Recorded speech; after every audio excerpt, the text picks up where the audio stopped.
Welcome in, Cart Before the Horse family, Truth Over Lies family. It is Wednesday afternoon, and we are here for Truth Over Lies, Mr. Walker. Yes, sir. I am feeling freaking-tastic per usual. Good evening, ladies and gentlemen, El Nug Nugs and Le Bonquishas.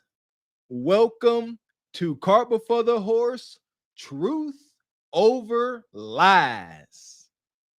In affiliation with the Bougie Negro Podcast, and also, as all you Negroes know, in association with Ain't No Fun Once the Rabbits Got the Gun Entertainment.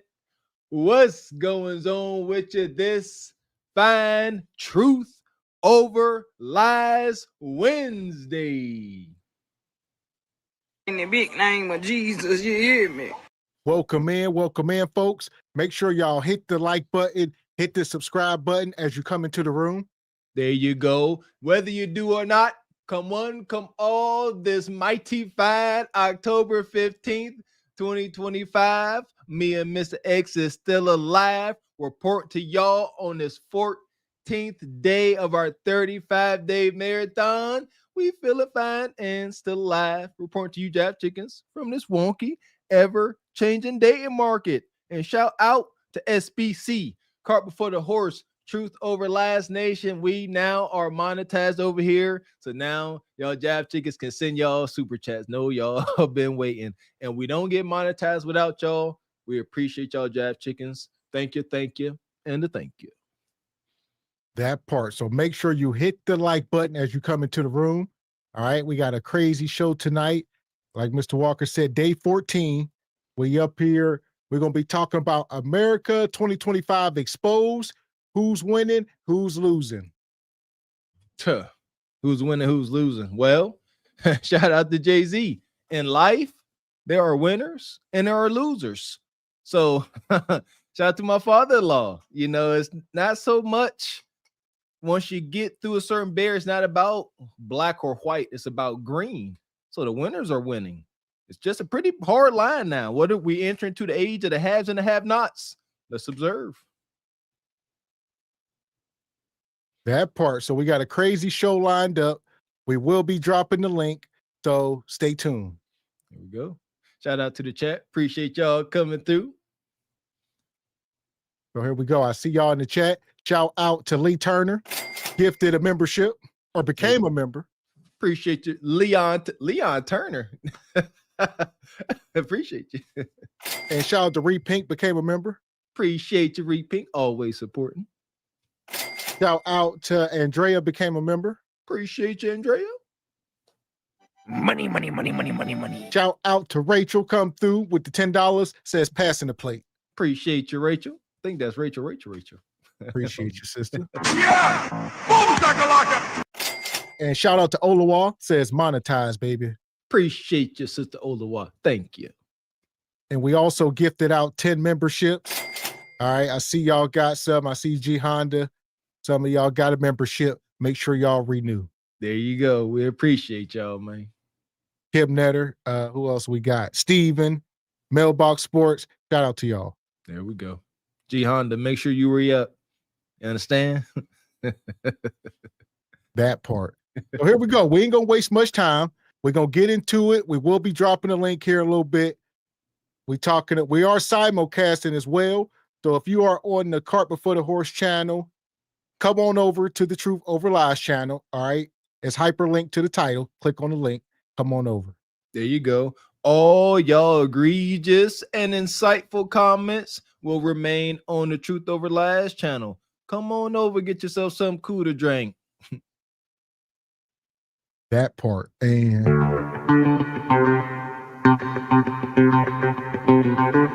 shout out to Sister Renee. She come through with $15 in the cash app. She says hello to the dynamic duo. Appreciate you, Renee. And hello to you, ma'am. Yeah! Boom, shakalaka! Appreciate you, sister. So here we go. We're going to get into it. Where we going to start here? We got we're gonna end a little while here later. I see my man Jay Prince been over there going ham. So we got some Jay Prince madness. Who knows? He might pull up. We'll see. JP. Well, I forgot your JP. We need to hear about your dolled up hair stitching debacle, numero freaking uno. But it's wild out here. The political climate ain't getting any better. It's even taking over the Super Bowl, is my understanding.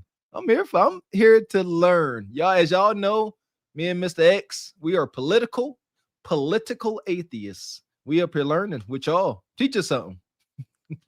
That part. And shout out to Nais. Says, congratulations on monetization. I ain't mad at you. Appreciate you, sister. Thank you for all your support. Appreciate you. Yeah! Boom, shakalaka! And Kim Netter says, salute Gavin X Mr. Walker, carpet footed horse, single by choice, truth over lies. We moving, man. We moving, man.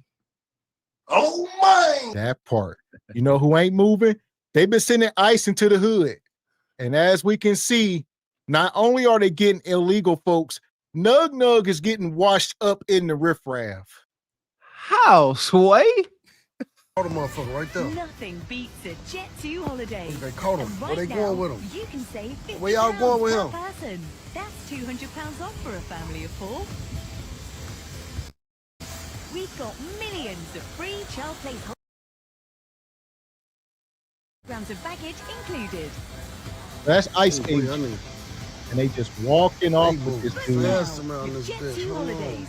Package holidays you Well, can they- trust. Hey, wait, what? Hey, he a U.S. citizen, what? Look. Yep. Oh.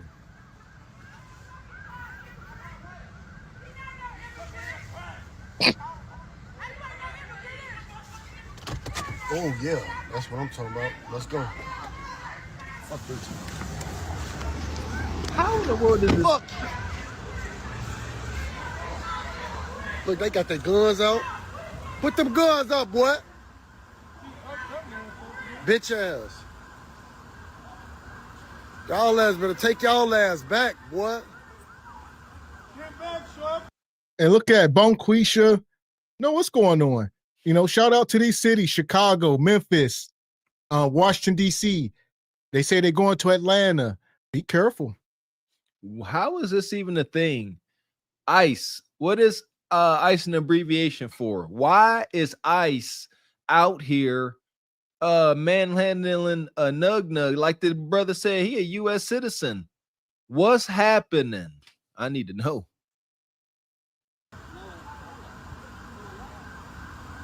Y'all ass tweaking, boy. You just hit that man in his face like that, boy. You a bitch.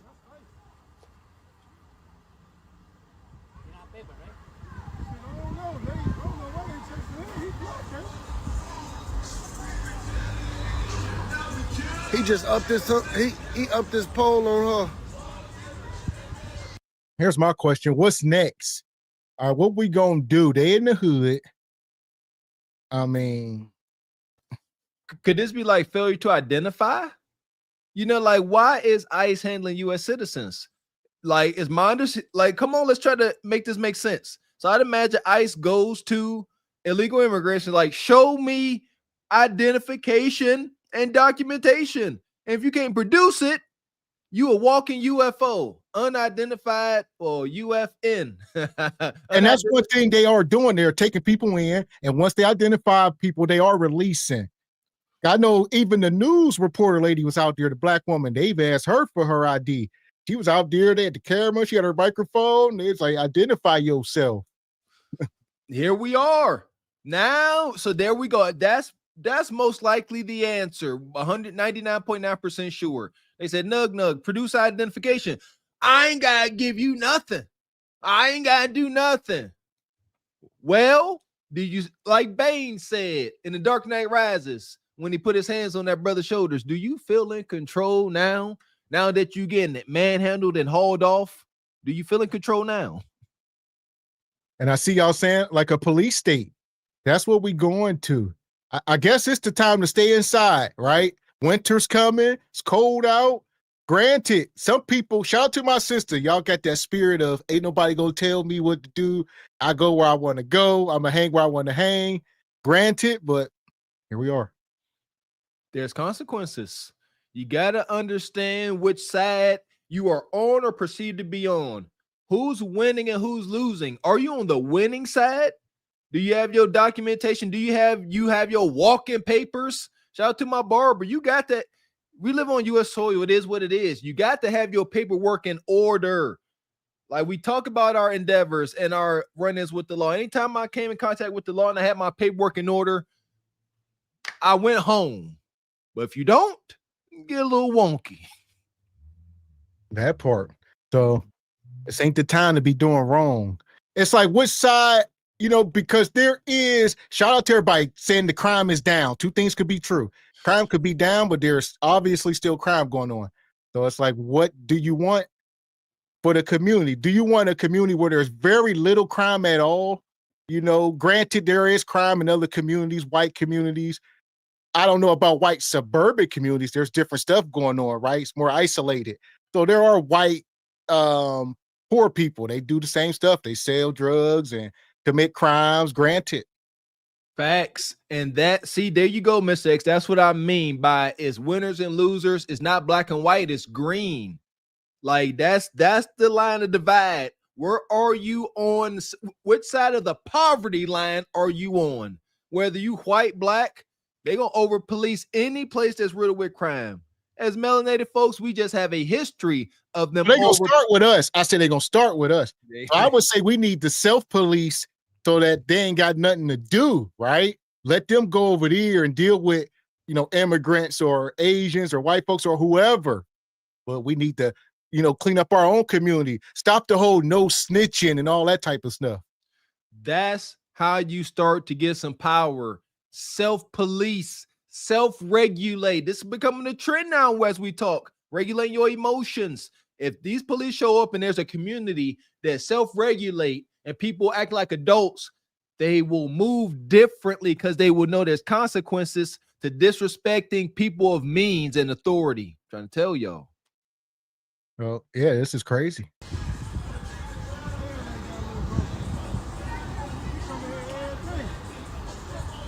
And people following, so they say ICE took him. He said he's a U.S. citizen. Like I said, we did the video where they went into the apartment complex, and the problem was, when they were bringing these immigrants in, that one apartment complex in Chicago was majority immigrants, they were saying. It used to be black folks, and then next thing you know, it's majority immigrants. So when the ICE people came, that's where they went, and they arrested everybody. And then the black folks went down there. They got, check fingerprints. Your name clear. You can go. There you go. Understand, like this is like dang near military. They got a standard procedure protocol and policies. They don't care what color you are. They like show me ID. If you don't, in the paddy wagon, we will sort this out at the station. So all my folks out there, y'all don't want to wind up this being y'all. I don't care how much you don't like it. I don't care how much you don't think it's fair. You need to get some identification. That part. And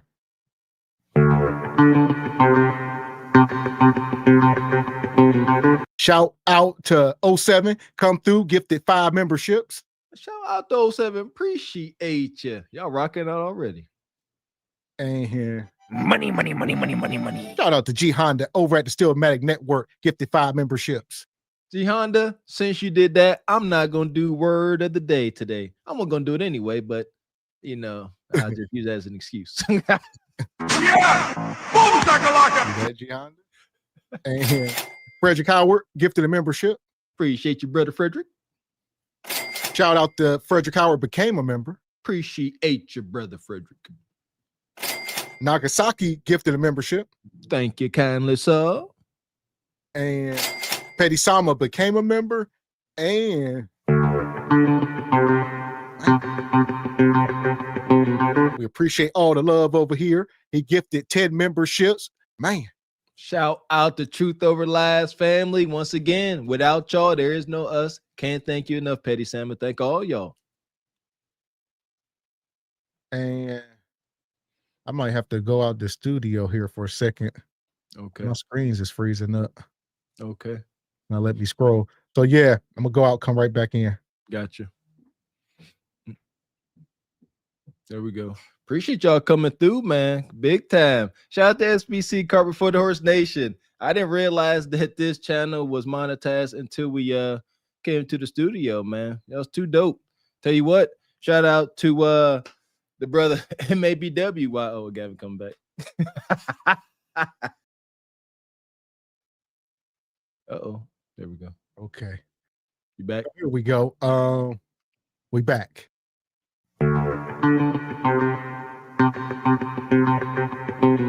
And Petty Sama come back, says, just making rounds. Keep up the good work, brothers. Will do. Appreciate you, brother. Bless you and your family, man. He come with the 10 ball sponsor in the show. And Taliaism became a member. Per usual, Sister Tahilianism with the awesome glasses. There you go. And here we go. This sister here, I believe her name is, who is this, Joy Reid? I don't know much about her, but she up here, I know she ain't like that all. I know that. Oh, okay. She said what the National Guard can and can't do. What you got, Joy? So I think there are a lot of people who are getting fooled into thinking that Donald Trump is sending the National Guard to help that, to do something about that. What I would say to people who believe that is you have to understand, in D.C., for instance, the National Guard is not going into the high crime areas. They're where the tourists are. They're where the white folks are. They're where the monuments are and the good restaurants are. They're in the visible places where tourists and where wealthy people are. They're not delving into the wards where it's also dangerous. And also, even if they did, National Guard has no arrest powers, no policing powers. There's something called the Posse Comitatus Act. It's in the all right. And she talking Posse Comitatus, but we just saw Nug Nug arrested with the right to remain silent. So where we at? Stop. Listen, I'm gonna give y'all what I got. When it comes to these laws, what the conquering Viking man can and can't do inside these laws and constitutions, try to find the loopholes. Look for the loopholes that make these laws and rules null and void. Why would you do that? Because that loophole is for your black self. Yes, like the 13th Amendment, your freedom of speech. You can say what you want. Read closer. You can say what you want until they decide that you can't.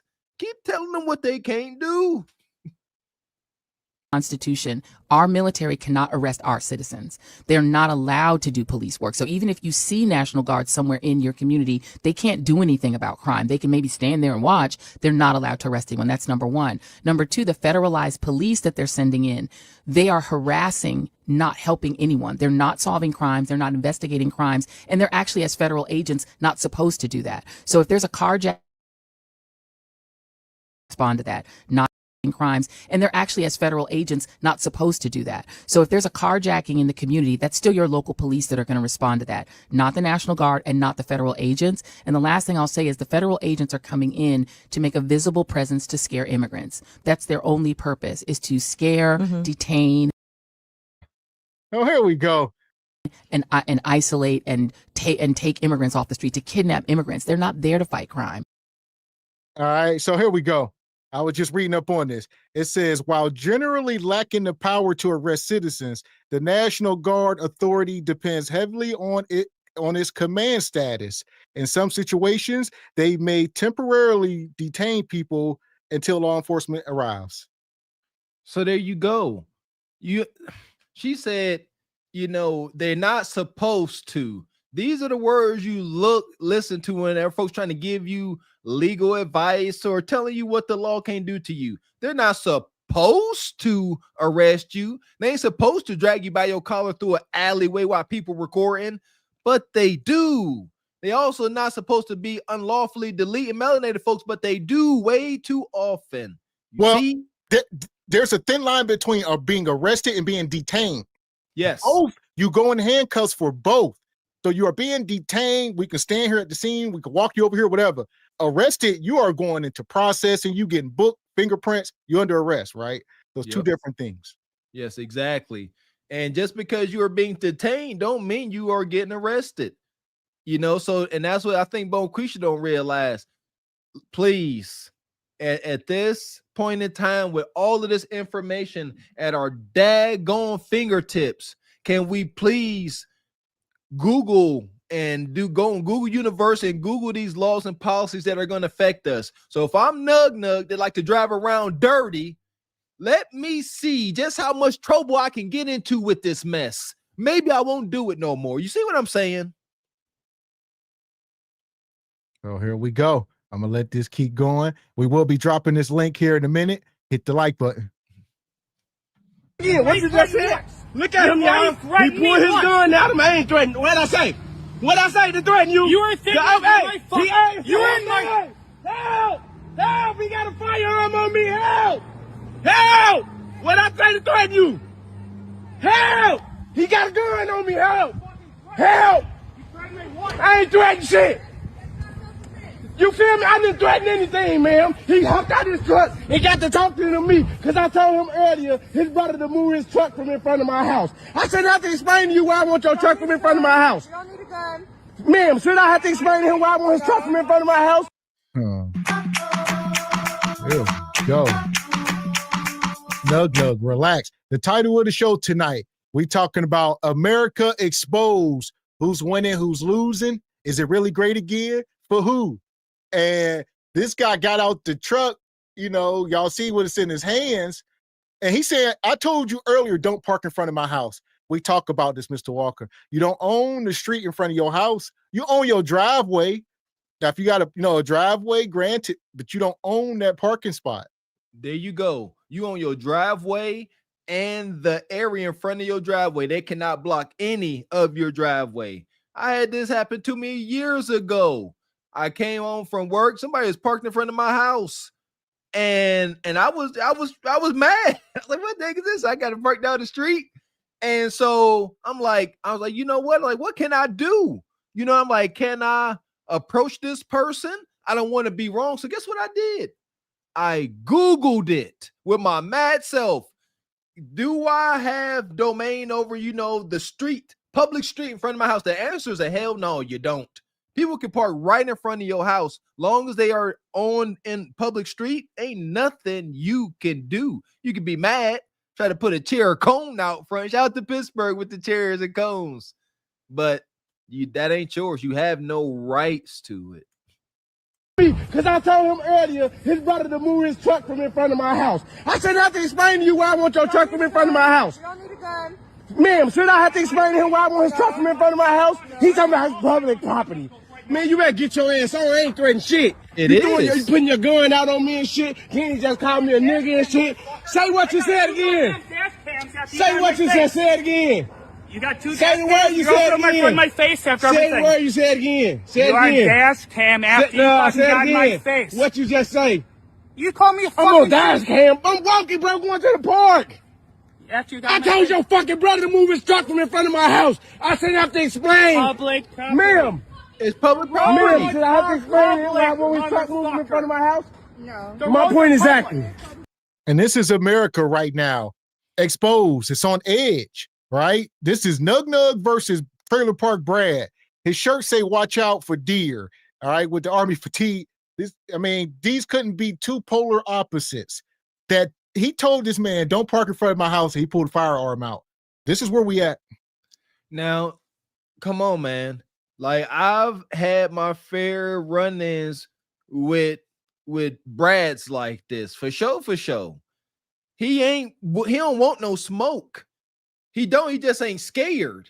That he ain't being loud. He like public property. He ain't got his tool because this dude yelling and screaming. Brad ain't raised his voice at all. These are men. This brother holding the phone is acting feminine and say, why are you raising your voice always screaming at this dude? That's not how men communicate. He shouldn't have his tool out. I'll say this dude is definitely feminine, but if you pull your tool out, you better use it. Yeah, I don't come from the school. I don't care if you're white, black, Chinese. Yeah, so that part I find extremely egregious. And this dude, you got to do something about it. Nah, this dude done pulled. He went way too far. Like I said, I don't know. We don't know what happened before this. They clearly had an interaction earlier in the day, so we ain't got all the context. But it seems a bit extreme at this point. Yes. pulling out that tool is definitely uncalled for. That's why I'm assuming, because he ain't ran. He like, shoot. He like, this must be the thing to do. And there you go, like Miss X said. Now you done got this dude worked up. He done put the tool on you. This brother holding the phone ain't gonna sleep well tonight. He gonna be wound up all night. This nigga pulled the tool on me. I should have did this. I should have did that. Liable to kick his dog. He mad all night. This could have went much better. The roads are public. But hey, I had some stuff coming. Okay. That's what she don't get. I had some stuff coming. I get it. You don't understand. I had shit coming. She want to tell me about some shit. You feel me? Going on with all that racist shit, man. And then you walking up on me with a gun. Where you going? Go. You calling me niggas and shit. I will be close Come on, to any man. motherfucker. Come on, say it again. I'm there. You say it again. Say it again. I bet you won't say it again. Say it again. You act like a nigger, you're gonna be a dinger. You hear him? Oh my If you God. act You like hear a this nigger, man? Man, that's where we at. Oh yeah, this is racist. And a lot of people say that sometimes and say, you know, do y'all think all, or do people think all white people are racist? I wouldn't say all with anything. I would say majority. Absolutely. It's somewhere in them somewhere. And y'all need to recognize it. All right. And stop thinking folks are so friendly. They are. Treat them exactly who you think they are. We are all in a race, man. We're all in a race. Shout out to my white Viking brother, Bill, man. German brother. Kusek taught me. He introduced me to firearms and firearm safety. But nevertheless, we keep it a buck. We tell jokes, you know, like, hey, I'm like, hey, Bill, you know, if the world go to crap, man, you know, I rock with you. But if I see your pasty face across the field, I don't know another pasty face from another one.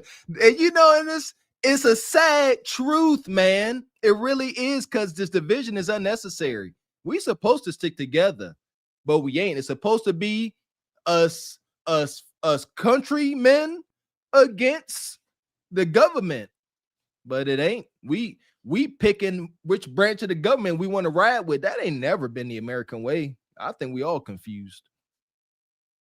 just like you're Hit him, man. I'm going to the park, I man. wasn't here, but that was uncalled. Hey, now you hear him? You hear him, ma'am? Hey, I will have you out of here. nothing of it. Hey, I was ma'am. Come on now. Ma'am. Right, she got mixed kids, and you sitting there calling me a nigger? Huh? I'm a nigger. That's what I You am. call shit down there. Man, I walked down there. Hey, listen to Take him. it down for a minute. You got Listen to my him. fucking brother down I there ain't getting when his I was face fucking shit. sleeping. Oh my. You know what I'm saying? So the more we talking now, he talking about you got into it with my brother before. So this is something that's been ongoing. Somebody gonna mess around and get deleted. It's not worth it. It's not worth it. Do we not have anything else better to do than walk around trying to stir up mess? And I've been in this state of mind before. Back when Cooties was going on and the Not Effing Around coalition, and at some point for a while, Mr. Walker was outside his mind, frothing mad, just like a lot of. I get it, but to what avail? To what desired outcome? There is none. Got to get rid of that. I know it hurts. It hurts. Got to get rid of it, baby. Mama ain't get on my You dead parked mama on grave. the I street. came down there and told him, can you move? Because he in front of my mailbox. I got shit coming. I had something coming, ma'am. You can't park in front of, if I told you to move, I don't have to explain. That's just like me coming to hang in front of your house. What you gonna say? Can you move from in front of my house? Thank you. Yeah, Is you gonna let me hang in front of your house? no. Yeah, My but point that's exactly. not how it happens. Man, like though. I said. That's not how it Like happens. I said. You can hang in front of his house. You can't hang on his porch. You can't hang in his front yard, but you can stand in front of the house, in the street, sidewalk, whatever. He don't own that. You can stand in front of the sidewalk and protest. People do it all the time when people will stand outside people's houses and protest, but they can't step into the yard, right? It's a thing. There you go. And that's why you got to get some land. This is exactly why. Pay attention. This is why Country Boy Brad and Chad go out there and get them a couple acres. So they ain't never worried about you coming too close to their house. That's the vibes. I feel that in my soul. You can't even drive down their driveway. Everything is theirs. Everything is private property. That's how you got to get to. That's the goal. You want, see us, most of us, we ain't got too much buffer zone. The street, a couple yards away. No private property, boundary. But Brad and Chad, They got cameras about 2 acres away. They see you before you even see their house. That's what it's about. That part. And we got some super chats here. Shout out to brother Red Pill. Unk B streaming says she must never heard of citizen's arrest. Shout out to Steve M. Became a YouTube member. Thank you, brother Steve. Appreciate you, Steve. Come back through. Says very smart, building a network of YouTube channels, guys. Appreciate you. We think so. Appreciate you. Money, money, money, money, money, money. Shout out to Spacek Music. Just talking to you, the Patreon. Says it's crazy how people are really finding ways to get around the law of the land. Joy said, kidnapping immigrants. The difference between truth and lies. Good day to the best duo alive. Appreciate you. Seriously. That part. So I'm glad you caught that. The way they play on words and people got to catch it. That's it. Shout out to the OG Mr. Wilson. Always good having you. Says, hi, everybody. Love USBC. This is why you need crackhead relatives. When the night comes, don't have to worry about that truck anymore. There's some truth there. Yeah. Like you said, we don't condone violence, but I mean, he had every opportunity. If you wanted to go fisticuffs, you know what I mean? He done pulled the strap, then he put it back in the truck, walked up on you, called you, everything but a child of God. We don't condone it, though. Who knows? You might have a lawsuit. You might be playing the long game. Don't know. I'm sure. I mean, what kind of charges he got? This man done brandish a weapon, Something. At least public mischief, something. But yeah, either go ahead, go full tilt, or keep the peace. But this is in between. It's a gray area, and there's no desired outcome. Just yelling. Yeah, and they appear to be close proximity. So it's not a one-off thing like all this. No, he said, we got into it this morning. We're getting into it again. Then this dude said, you got into it with my brother the other whenever. So they must live around here. It's all bad. Ain't no need for this. I believe you can get a desired outcome long as you carry yourself a certain way. You can go talk peaceful to people and get desired outcome. We got to do better, man. Until then, we're going to put y'all and Joy in the pit. Bye, Joy. Fuck is you talking about? This is Sparta! You got to know when to hold 'em, know when to fold 'em, know when to walk away, know when to hide. You gotta count your blessings. You're sitting at the table. You hear me? Ooh, child, things will get brighter. There you go, Jay. He wanted him to say the N-word. He kind of, I don't know what he said. Looked like he remixed the N-word, but he wanted to be a victim. He's sitting there holding his phone so that man can verbally victimize him, and he can, I guess, acquire some funds for playing the victim. I frown at men that look to take the victim route. I find it very odd. That part. Straight like that, straight. So here we go. We're going to keep moving. We're going to drop the link here. We're going to drop the link. You got to be on camera if you want to come up. We got a couple more topics. So where we at? We're going to start here. What we got?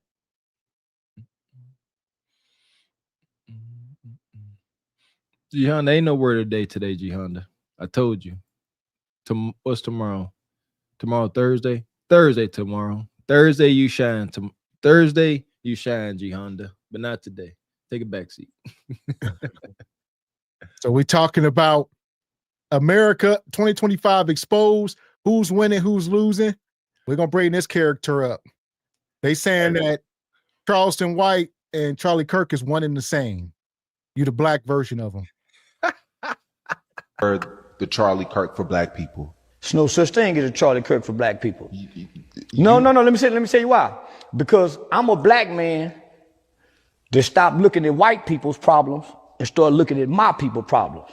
Charlie Kirk didn't look at his people's problem. He stayed looking at black people's problem as if we're the problem. We're not the problem. My problem with people saying Kirk is like me, He ain't stood up to the white supremacists. He ain't stood up to the skinheads. I've been standing up to the negative elements and the detriment of black people. He ain't looked to white people and said, hey, we got a bunch of white kids shooting up schools. Say we got a bunch of white kids and they babies. We lead the nation in child pedophilia and molestation of children. Hey, man, we need that Epstein list out. They say the president's name is on that list. He ain't doing that to his people. He was a talking point who spread a lot of misinformation, almost the borderline of lying. And some people I see in the comments, he ended it there with saying it's borderline lying. People saying, oh, he was just flat out lying. And so it's a lot here. But he hit on the fact that, you know, he called out his people, and I guess, you know, the Charlie guy must have been one-sided with his approach. There you go. May that brother rest in peace. But there we go. Now we talking. Shout out to the brother Beans. Welcome in. Look for Glazed Galaxy. Shout out to the brother Beans. Came up here and put on display the inaccuracies in what Kirk was saying. Again, may rest in peace. And shout out to Charleston White. That is true. That is a fact. And that is in stone. We, as melanated people, we are not the problem. No, but we are a problem. We're not the problem. It ain't once if you correct us, everything is good. No, that's not it. But we do have our own problems. But that was a good observation by Charleston White. And see, we focus on us. Yeah, there you go. Now, shout out to Tap Pro. That's a point you make. Why they worried about us? Why ain't they worried about itself? Why ain't calling out T-Money and the Epstein list? Yeah, now we talking. Now we get somewhere. That part. So welcome up, brother. Looking for Glazed Galaxy. I see you all turned sideways there. What you got? Yeah, you sideways. How you guys doing? You sideways. Mic brother. check. Mic check. There you go. You good? Can you hear me? Okay. Yes, sir. What you got, brother? Good evening. Going back to the ICE, it's important that we know that they don't like us. So, like your brother said, it's important that we have all our ducks in a row. That's it. At the very least, like I said, you don't have to like it. You know what I mean? Glazed Galaxy. However, if you're gonna be out here walking on U.S. soil, again, shout out to my father-in-law. Understand the rules of this game and then play by them, or don't. And then there's consequences. It ain't about fair. Life ain't fair. We can't just say that, then not acknowledge it. Life ain't fair. Shout out to Jay Tillman. What you got, brother? Welcome in, Mailbox Sports. What's up? What's up? Yeah, is my background too loud? Because he over there watching Pokemon. I want to make sure. Nope, we can't. Okay. We can only hear you. You good, brother? All right. Yeah, man. Regardless of the institution, people with certain agendas gonna make sure they get in the positions of power so that they can exact their agendas or whatever they want to do on people, just waiting for the right time. That's all it is. There's military, police, ICE. They infiltrate that stuff and they be quiet. They find like-minded individuals so they can, hey, oh, Johnson, Smith, yeah, y'all come with me, y'all. And then they get in there and they do what they want. So the system is I don't know if I want to say it's still caters to that in totality, but it definitely turns a blind eye to it. So you know what? I think it does cater to that. I think it's a term called like cronyism or something, where like T-Money is putting all of his cronies in these positions of power so that he ain't never gonna get any backlash. And that's my whole point. It's very gangster. The laws, the Constitution, it's all very much gangster. If you're on the wrong side of it, they don't care what color you are. They don't. That's why I found it funny, like that poor white folks think that poor white folks like T-Money. He hates you. You are poor, and he will spit on you, man. I think that's so odd. T-Money. You live in a trailer park. T-Money think you're garbage. Yeah. What you got, brother Mailbox? How y'all fellas doing? Good, man. Good to always have you. Basically, what Jay just said about that, I think all infrastructures insulate themselves that way. and the mafia is the best representation of it because it undermines everything except itself. The good old boys club and everything else in that like are nothing more than what you should strive to have in that particular instance because that's what they look to achieve. And the problem with people of my color is that we don't understand that they use the fist mentality. And like Jay said, they find like-minded individuals to achieve a goal. They move in a stealthy manner to achieve said goal. They have an infrastructure to go along with that so that they don't crumble upon themselves so instantly, even if it ends up happening that way in the long run. And I think the fact that we don't ever contemplate or the strategies in those things, as opposed to being so critical, calling things corny, lame, using such hyperbolic terms to not realize that they are creating the generational wealth and things that you talk about. I have obviously a lot to lose in slavery, but you can understand from the oppressor's aspect that I stole and conquered a lot of things and I want to keep it in my possession. So how else would I do so unless I left it to the people that have my like-minded interests and the people that are in my cronyisms, as you talk about. My cronies, my friends.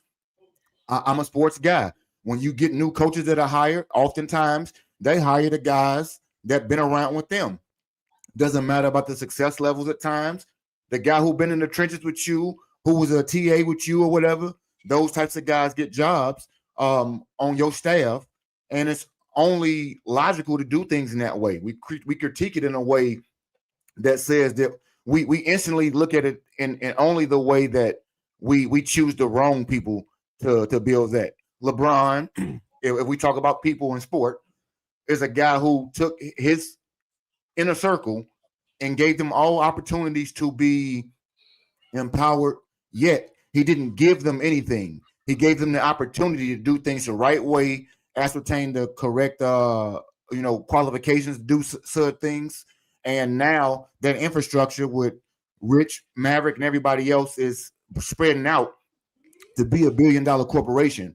If you had more persons that thought in that mannerism, like the oppressors and other persons that have their agendas intact, we would be more progressive about those things. And I think when Charleston talked about tending to in-house, those are the things that we should be more focused on because it gives us the opportunity to, yes, they think we're so chaotic and unorganized. You have the perfect opportunity in guys to go ahead and get organized, be unified, and execute a plan of your own. But we spend so much time trying to have the instant result, we lay no groundwork for a plan.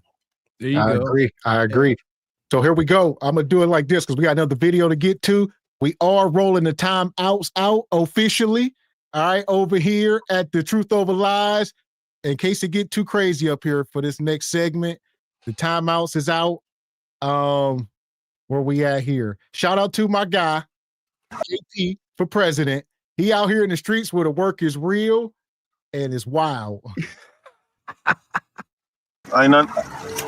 Oh, use the CO. Use the CO.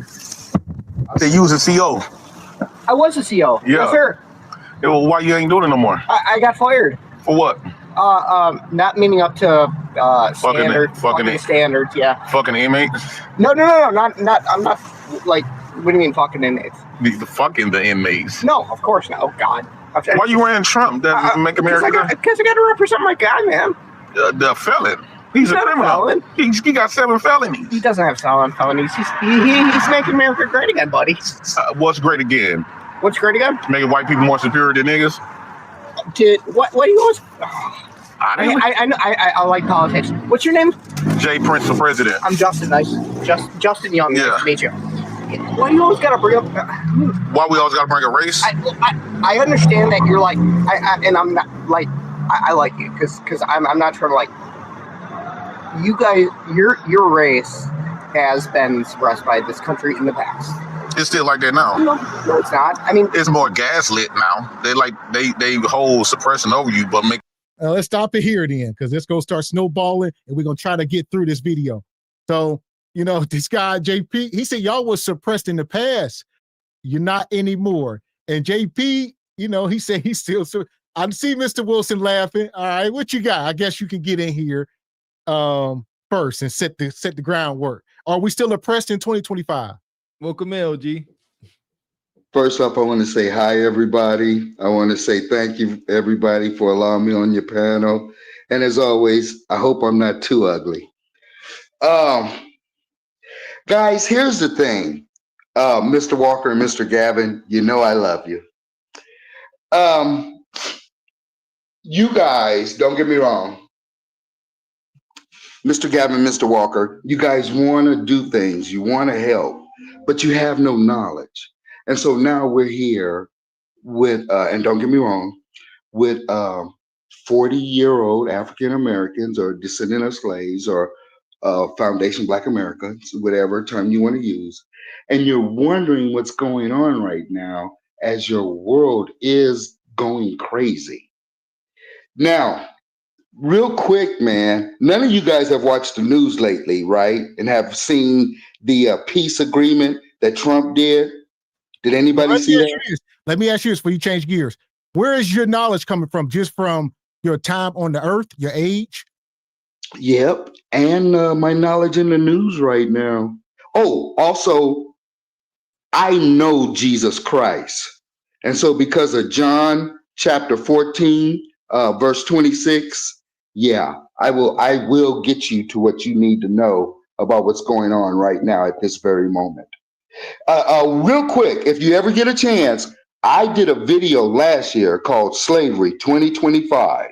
It's only a 3-minute video. You need to check it out because, see, seriously, last year the Supreme Court gave Biden enough power to stop the election and stay president. Right now, Donald Trump has that power. That's why I know there will not be another election in 2028. All right, you're going all over the place. We're trying to stay on the video right now. Okay. I asked you a specific question. Hold on, real quick, because we doing no rabbit holes because we ain't gonna be here all night. Listen, I asked you a specific question. Jay Prince talking to this dude. He told Jay Prince, your people used to be oppressed in the past. Y'all are not oppressed now. What's your take on that? Yes, we are. Maybe you guys aren't, but some of us are still going through it. Like we can't get loans from Wells Fargo to refinance our house because of our skin color. Letitia James is being falsely prosecuted because of her skin color and her doing right. Yeah, there's a lot of things that some of us are going through that is we're being oppressed because of our skin color. And that's it, bottom line. Okay. That's good. That was a good answer. I like that. You see how that was? We ain't have to talk about Jesus or Trump, nothing. Okay, All right, here we go. Let's get real quick, Postman. We're gonna move this around. No long spills, nobody. No spill at all. I just wanted Mr. Wilson to understand that he could speak to having limited knowledge at 44, but to say none is totally hyperbolic and absurd to Amen. every degree.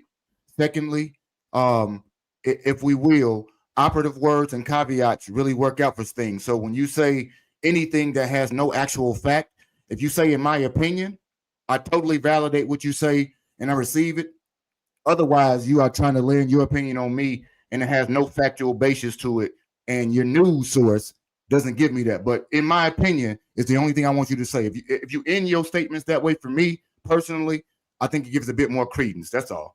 Disclaimer. Yes, sir. Yes, sir. Yes, sir. But if I may, real quick, when I was talking about the knowledge, I was specifically talking to Mr. Gavin and Mr. Walker because they are the ones hosting the show, and they'll say that they don't have no political knowledge and they're getting what they get from us. But yes, in the future, thank you, Mr. Postman.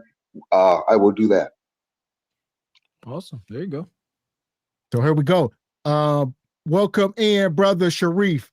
What you got? I agree with him, man. Ain't too much in change, but like I think Mr. Walker said earlier, it ain't fair. It ain't never been set up to be fair.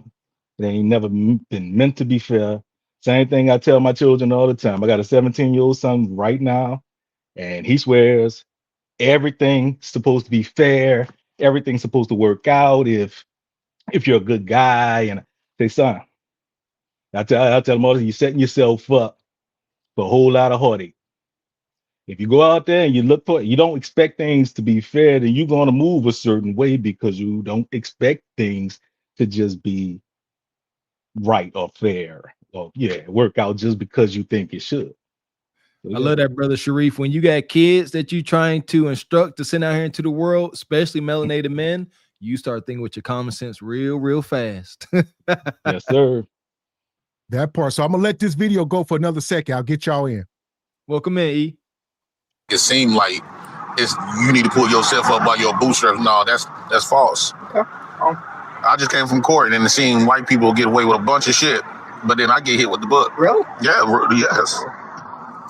So, but you don't got no answer for that. No, I got an answer. That's not racism? I don't. Oh God, it's kind of hard to explain. See, it's easy to say it's not racism when you don't deal with it every day. I understand, and your people have been suppressed in the past. They oppressed today. I don't think so today. I don't think so. Why you don't think so? Because we freed the slaves. Who freed the slaves? Lincoln. Lincoln didn't free no slaves. He did. No, Gullah Geechees fought them white people back with fists. Right. Yeah, the Gullah Geechees. That's the story they don't tell niggas. But Martin Luther King. We respect Martin Luther King. Of course, I love the guy. I mean, I hate the guy. Why do you hate Martin Luther King? Why would because you hate Martin Luther King? he wanted us to be a bitch. You know, I wanted you to be a bitch. I mean, like I respect Fred Hampton, Malcolm X. Malcolm X, huh? Yeah, that's kind of extreme to me. Why? Because Malcolm X was an extremist, dude. Huh. Get the hell out of here. That's how we get here. This man sit here. He started off the interview saying Trump is my buddy. Yeah, but Malcolm X is extremist. And this is where we get here in this country. There will never be a middle ground. They ain't trying to rationalize with y'all. They want to keep y'all in order as long as possible. Shout out to AI. Listen here, AI don't say Abraham freed us. It says a little bit about some proclamation, emancipation, but it says for the most part, slaves freed themselves via escaping Underground Railroad. So yeah, shout out to JP asking the hard to answer questions. He wild as hell. Oh, here we go. Welcome in, brother 020. How you feeling today? Good. What's going on, gentlemen? What you got here so far on this video, what we've been discussing? Welcome up. Well, shout out to both of the guys just having a conversation. I think that's important. So it goes to show that, they could at least have the conversation. As far as speaking to the nuance, I just want to highlight something that the guy just said as far as FMLK. The guy was assassinated trying his best with his limited information. He died. His grave right now is no bigger than a A4 piece of paper. It's a small placard. Nobody cares. Both of them are buried in graves. And there's no big plaque that other groups give to their people who meant something to them. So for a man to say F you, it goes to show you if you fight for people, that's how they're going to feel about you when you're dead and gone, even if you made the ultimate sacrifice. So I think that's a little bit easy with Starbucks in your hands and McDonald's at the corner to look back on a time when a man was really up against his life and say F him because you just didn't agree with his politics or how he thought he could help Black people. And we're all just trying to figure things out. And so I would say, as the gentleman earlier said, postman, he said, you have an opinion and that means a lot to you. And you're trying out here your best. And we might disagree 80%, but it doesn't make you an evil guy. And I can say F you, especially if you put up your life. So I just wanted to highlight that part. But I believe the conversation is good. These two individuals having conversations and talking it through, it's a good thing. Amen to that, brother. Yeah, we don't agree with that sentiment of JP. Yeah, we respect the deceased over here, like you said, especially the ones that sacrifice their well-being of their families. I too like a Fred Hampton and, Malcolm X and the Turner brother more than I resonate. There you go. I ain't gonna say but the message of a Malcolm X and other folks resonate with me more than that peaceful message. But nevertheless, may rest in power. No need to degrade the man. That part. So welcome up, Eda, man. I know you driving. What you got, brother? Well, this is interesting because I think so many times we try to compare oppression. Y'all can hear me, right? No? Okay. Yeah. It's so many times that when we compare oppression, we're trying to compare it with the past oppression with the current oppression.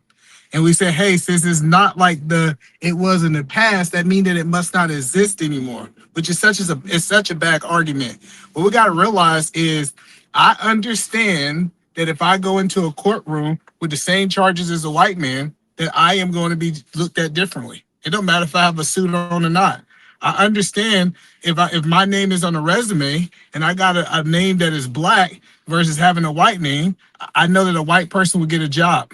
At Howard University, they did a study where they took white people with felons with no education and they put it right beside black people with educations, and they still chose the white people with felonies over the educated black man.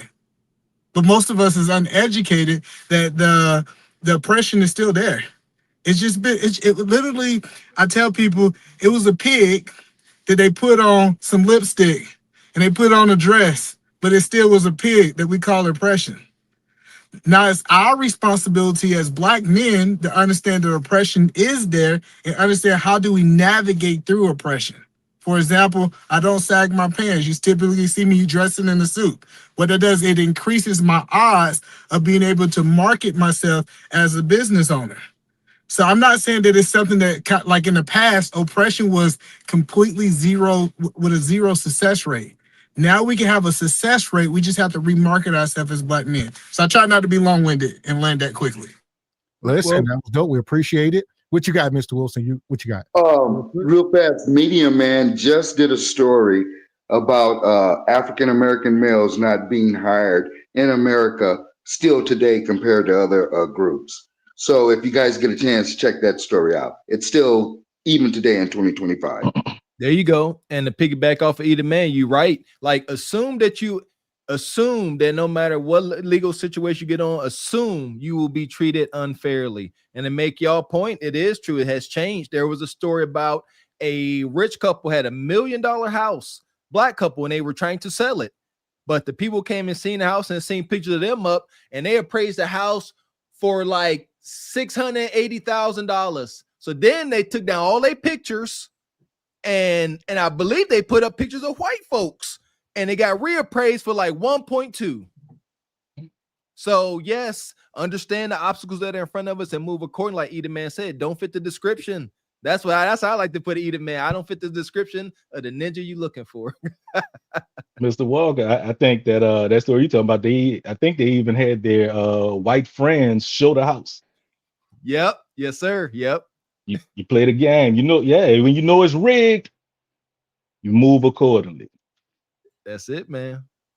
That part. And so just to put this caveat to it. Go ahead. Yeah, just to put this caveat to it, we just got to find a way to get in positions. Oppression will never go away as long as people is involved in the system, because people always will have a level of prejudice. That's all I was saying. There you go. That part. No, he believed in like Trump. You do something to me, I do something to you. You pull a gun on me, I'm gonna clap your ass. Well, you can't do that though. That's not the way it works. I mean, like, so self-defense don't work like it doesn't work like that. Right? What's wrong with self-defense? So, self-defense is not like a bad thing. Right. That's all he was preaching. He didn't say, Malcolm X didn't go around and telling people to go fuck with white people, even though they was fucking with us. Right? He believed in, you pull a gun on me, I'm pulling a gun on you right back. I got you. What black folks supposed to just sit there and look like bullet bags? You can't do that. You can't pull according to who? Because if they pull a gun on me, I ain't supposed to? No, you're not. Why not? Because you can't pull a gun on somebody just because they pulled a gun on you. I mean, like, are you serious? I'm dead serious, dude. Come on. I'm dead serious. So if I pull a gun on you right now, and you got your gun on you, you're not gonna. I don't have a gun on me. I'm just hypothetical. Okay, hypothetical. You're not gonna pull your gun to try to protect yourself? No, I wouldn't. You just gonna let me blow your head off and rock your shit? No way. I wouldn't do that because I know you wouldn't want. You wouldn't.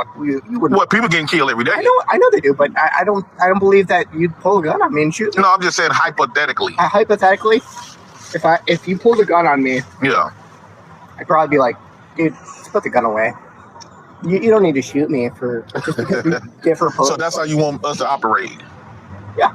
It is. So you don't believe in self-defense? No, I do believe in self-defense. On what grounds? Like, I mean, like, should the military allow people to do whatever they want to do? No. Why not? Because it's not the way the law works. So it's a thing called man-made law and a white man's law. Right. White man's law don't hold weight. White man. Dude, what do you? That's what they is. What laws are you following that black man created? Here's my thing. Shout out to Jay Prince. This dude is so damn uncomfortable. How you walk around with the MAGA hat on, right? All this, but you uncomfortable in these situations. I don't get it. Because there's ignorance on both sides, man. Folks supporting just to support. That's all. They don't have any real basis for why they rock with one side or the other outside of extreme bias, and maybe the person up there looks the way they look. That's it. That part. So what you got, Brother Jay? Oh man, you can't tell me this dude don't support the second. Up under that red sweatshirt, he probably got a t-shirt with "Don't Tread on Me" or something up under it, man. Talk about so he not gonna pull his out if you do. He lying, bro. Little Porky Pig, man. God bless his heart, man. This come on, bro. We see you lying, right? Like, you got the 45, 47. That's whatever. You could do whatever you want to. If you want to follow another fool, whatever, that's fine, man. I really don't care, man. But don't lie or just walk off. Why are you standing there talking to Jay Prince, man? Just leave. We don't believe you. Jay Prince over there towering over him. Jay Prince like 6'4". He over there towering over that little brother with all braids, close. with cornrows. Welcome in, Mr. Incredible. Good to see you, brother. What's going on, Mr. Walker, Mr. X? Good, how y'all doing today, panel? Good to have you, man. What you got? Yeah, thank you, man. I was just I was having a conversation with a friend of mine not too long ago, and we were talking about like how people, because I'm a union electrician, and how people just go and they vote party lines. They really don't understand sometimes what they're voting for. And I'm looking at this guy, and he looks just like, like most of the people that voted for Trump. That they really don't know. The ignorance is just uncanny, and they think this is the guy's the savior. They think he's the man, but when you look at what he does and actually have some sense about you, you'll see that this man is no good. But these people, either based on racism or just based on ignorance, they continue to follow this cat. And this is why this country is going the way it's going, because nobody's educated. Nobody's learning anything. Everybody's just out here doing it, don't know how the world works. And it's sad and it's pathetic. That's it. Right now, we're being run by money and greed. If that part more than ever, it's always been a thing, but more than ever, they don't care what you look like, what your bank about. That's right, man. Jay, first, he's scared to move, because if you noticed it, and I'm being serious, he started this whole thing out by identifying where he used to work. So Jay Prince already know him from being locked up, and you think that he got some type of gripe with you. You think you aggrieved him when he was locked up. That's where the fear came in that paralyzed him. You stuck right there, and you don't want to move because you think you did something wrong to this brother. So you're giving him leeway to ask you these questions. And just like the brother just said, as far as the undertaking of knowledge, when we talked about this earlier, and how the oppressor or anybody else formulates some sort of plan, it's devised for most of us to have this instantaneous or microwave societal thinking. When you chat AI or GPT or whoever else to get an answer, nobody digs any deeper to find any real validation. Like, back in the day when we wrote papers, you got to cite a source. And so it's like, nope, nobody's citing a source whatsoever. You take the first thing you see that's sensationalized, and that's the truth, and that's your working plan. Like, even it is platform. When we talk about these brothers having a multifaceted platform, they have a working system that says that they should be able to continue to go ahead and manifest what they want to have. A person like myself on the platform and working, but anybody on the outside would think that both of us have the same gravitas on YouTube, and then everybody can go out there and be a millionaire. And nobody looked into any of the research that it takes to actually do the work to be said millionaire. So if you're not looking up things that would benefit you independently as a group, we have no group think, because the crab mentality was started in the way in which nobody wants to actually learn what it takes to get past or to shield the oppression. Oppression, like he said, is going to be there regardless, and we can't act like it's not. At the same time, the way in which it is there in a different way, we can show our perceived aggressions in different ways, and those can be on the offensive from a new form, being a lot more logical and rationalized. When they talk about those 100 guys versus a gorilla or whatever, everybody want to be rationalized and logical about how they would approach, say, gorilla so that they can survive. Seriously, it's a far-fetched situation right there, but I'm willing to bet you that social media viral moment gave more people of our color critical thinking in any capacity than anything in real life, because they actually sat there and tried to legitimize how they can take this thing down. In no other point of their life do they take this point of hypercritical thinking to actualize a thought or a goal. And I say that, like, prime example, people go to jail, my cousin being one of them. And one of his hustles in jail was to be like, he was the prison hallmark. He drew all his cards. He pinned up, the words or whatever, so you can send them to your mama or what have you. And everybody went to him. He says, or he contends, that he learned how to draw in jail. I contest that you honed a skill that you didn't tap into before you went there. You had no use for it. You didn't care about it because fast money ruled your decision making. And so when you got to sit down, now you go about and finding ways that can be more lucrative for you to have a sustained business on the inside, because now you don't have fast money or to do money or whatever. So I just think those types of situations are way more thought out by other people. And in this instance right here, neither one of them are hypercritical in thought, but it does provoke thought on both sides. That part. And shout out to JOB. Appreciate you. Says you are not denied, but the barrier to entry is higher. There you go. Higher APR, down payment, or lack of fair offer. The problem is our people in position of power sell us out. We are tired of overcoming. We must overcome. Money, money, money, money, money, money. Shout out to Omni Design Studios. We appreciate you. Says the only racial group who has conquered the black, brown, red, and even yellow race has been the non-melanated racial group. If we have a do-over, remember this: we are more powerful united. That part. So here we go. I'm gonna let this keep going. Hit the like button. What laws am I following that the black man created? That the black man created. Name one black man. Name one law that was created by a black man that you follow. I don't have one. I couldn't tell you. Right. Name you believe in Christianity and God and shit? Absolutely. What God? What God? Jesus, God. Yeah. So when you think of God, what do you see in your mind? I mean, I think of him as a protector of me. I mean, like, literally, like, hopefully he's looking. What image pop up in your mind? Be honest. I'm being honest. Well, I'm technically a Catholic. Not really, I don't practice. A white man. Come on now. Let's say it. Let's be for real. A white man. I mean, Catholic. Catholic is it's okay to say white. Well, wait. I'm just not understanding why it was got to bring race up it. Race it matters though. See, white people don't want to not acknowledge race, so they get away with treating us like niggers without calling us that. But we're not. I'm not going to say. See, it's one thing. I don't want to say. Back in the day, they called us niggers. They did. But now they don't call us niggers, but they still treat us like one. I don't think so. I think you guys. The jail is full with niggers in the jails in this all white city. There's white people in the prison system. On Hoover. Yeah. Light sentences, but that jail downtown is filled with nothing but niggers, and this whole city is man. Jay Prince so out of pocket. White. Oh, there are plenty of black people here. No. It's a handful of blacks, okay. and when you look up the ghettos, is where the blacks dominate at. Yes, sir. So can I ask you something? Yeah. You vote for Obama? Yeah. You did. Okay. Just by default because he biracial. Because he's biracial.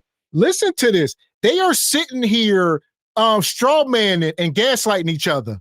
So Jay Prince sitting here. What color is Jesus? He gaslighting them. Tell me, he white. This dude, did you vote for Obama? Why don't y'all just get it off y'all chest and just fight? I don't know. This is wicked, man. Like, this is they both you right. Well, JP, he too wild to be scared. He ain't scared of too much anything. But this brother here, come on, man. Sit there. Don't just sit there. He acts if he had voted for Obama for one reason only. He want to know if you vote blue no matter who. And he said, okay. Don't just say okay. Say what's on your mind. Tell Jay Prince what you think about him, about his vote. Yeah, because he got a little nigga in him. Really? Well, I mean, he is technically an African American. You know. No, he's not technically an African American. He's biracial. Biracial. You're right. He does. He. Why y'all don't want to accept a biracial that got white in their blood? What do you mean we don't accept? See, look. When you say the one white drop rule, right? Yes, when you got a biracial, let's say you got a white man or a white woman mixed with black, y'all automatically call them black because that one white drop rule, which is a racist rule. All right. Can I ask you a question? Yeah. Were you, how old are you? I'm 40. 40, okay, I'm 38. So we're on the same age. Man, I thought you was about 60 something. Really? Yeah. 60? Bro, you was old as fuck. You're serious? Yeah. No, you ain't on 38. You lying. I'm 38. I swear to God. You want me to take off your hat? Yeah, whoa. You 38? Let me show you my ID. Justin Christopher Young. Date of birth, January 24th, 1987. Yeah. I was born in 85, man. No way. So we're on the same age. I look old. Yes, oh, come on. I do not look old. Bro, come on. Wait. How old did you say I was? I thought you was like, you was going to say me 49, 50. 49? Are you serious? Yes. Oh, dude. No, dude. Your face is shrinking. Oh, no way. Jay Prince. Yeah, that's all that Mountain Dew, smoking all them cigarettes. Here we are, though. Jay Prince, like I said, they trying to gaslight each other. All right. I see you over there, Jay. Jay, what's the whole deal? He said, you don't want to. I'm 44. Side of you. I'm 44. Oh. I thought Jay Prince was like 49. When I see him on screen, I'm like, okay, this is an older brother than me. 4 years younger than me. Matter of fact, I'll get you in. Who we got here? Who's this other me? I can't see. Brother Quam. I'll unmute you here. I know you've been trying to get in. Welcome in, brother. Thank you, brothers. Thank you. Can you guys hear me? Yes. The reason why I don't like the conversation, I'm going to be honest with you. Yes, sir. Can you see me? Yes, sir. Thank you, brothers, for letting me into your platform. Great conversation. Great conversation. The reason why I don't like that conversation is because Caucasians' truth is a lie. And they have that cognitive dissonances. They believe how they want to believe, so you never can really have a true conversation with them. That's what gets me when you talk to them. You think that the cognitive dissonance is in a way their reality clashing to actuality? Yes, sir. I can see that. I can see that. That's what gets me. So what you got, brother George? I'll get you in, then we'll get you. Oh, what you got, George? There you go. I really think it's. Can you hear me? It's not that it's just white people. It's class based. I can honestly say I definitely thought like that until my responsibilities changed. Dang, I can't even say that for Jay Prince because he got like 17 kids. Man, he bonquishing it for real. We need. I digress. Wicked. I'm gonna let this go for another minute. Oh, I'll let you go, brother. Oh, what you got? No, you can let it go for a minute. I know sometimes we be talking and you don't get to the video, so do your thing. Oh, no way. Oh, come on. You do look old, I though. don't look old. Take off your hat. I swear to God. Look at me. You don't look like 38. I'm 38. I swear to God. Man, I thought you was an old man that I'm talking to. I'm not that old. So what's the question you about to ask me? Were you, I mean, as a political stance, I mean, you're 40, so I'm 38, so we're on the same age. Were you for or against the Iraq War? I don't care nothing about it. Sorry. Or what do you mean don't care about it? I don't care about it. It don't have nothing to do Well, with me. I mean, that's politics. I mean, like, yeah, I mean, Obama, I mean, George W. Bush, obviously 9/11. Obama, Trump got more rights than Obama ever had. He does, because he's a fucking billionaire. He get to do whatever he wants to. He pretty much does, yeah. That's the way it works in America. I mean, like a gangster. He's a gangster thug. I mean, I admit it. I mean, he's a criminal? He's not a criminal. He got felonies. He got charged with crap. A raper. Yeah, you like to grab women by the pussy. I don't know. I don't think he ever technically did that. His mindset saying he like that. You think so? Oh. Yeah. All right. What you like about the nigga? What do I like about a what? I look at Donald Trump like a nigga.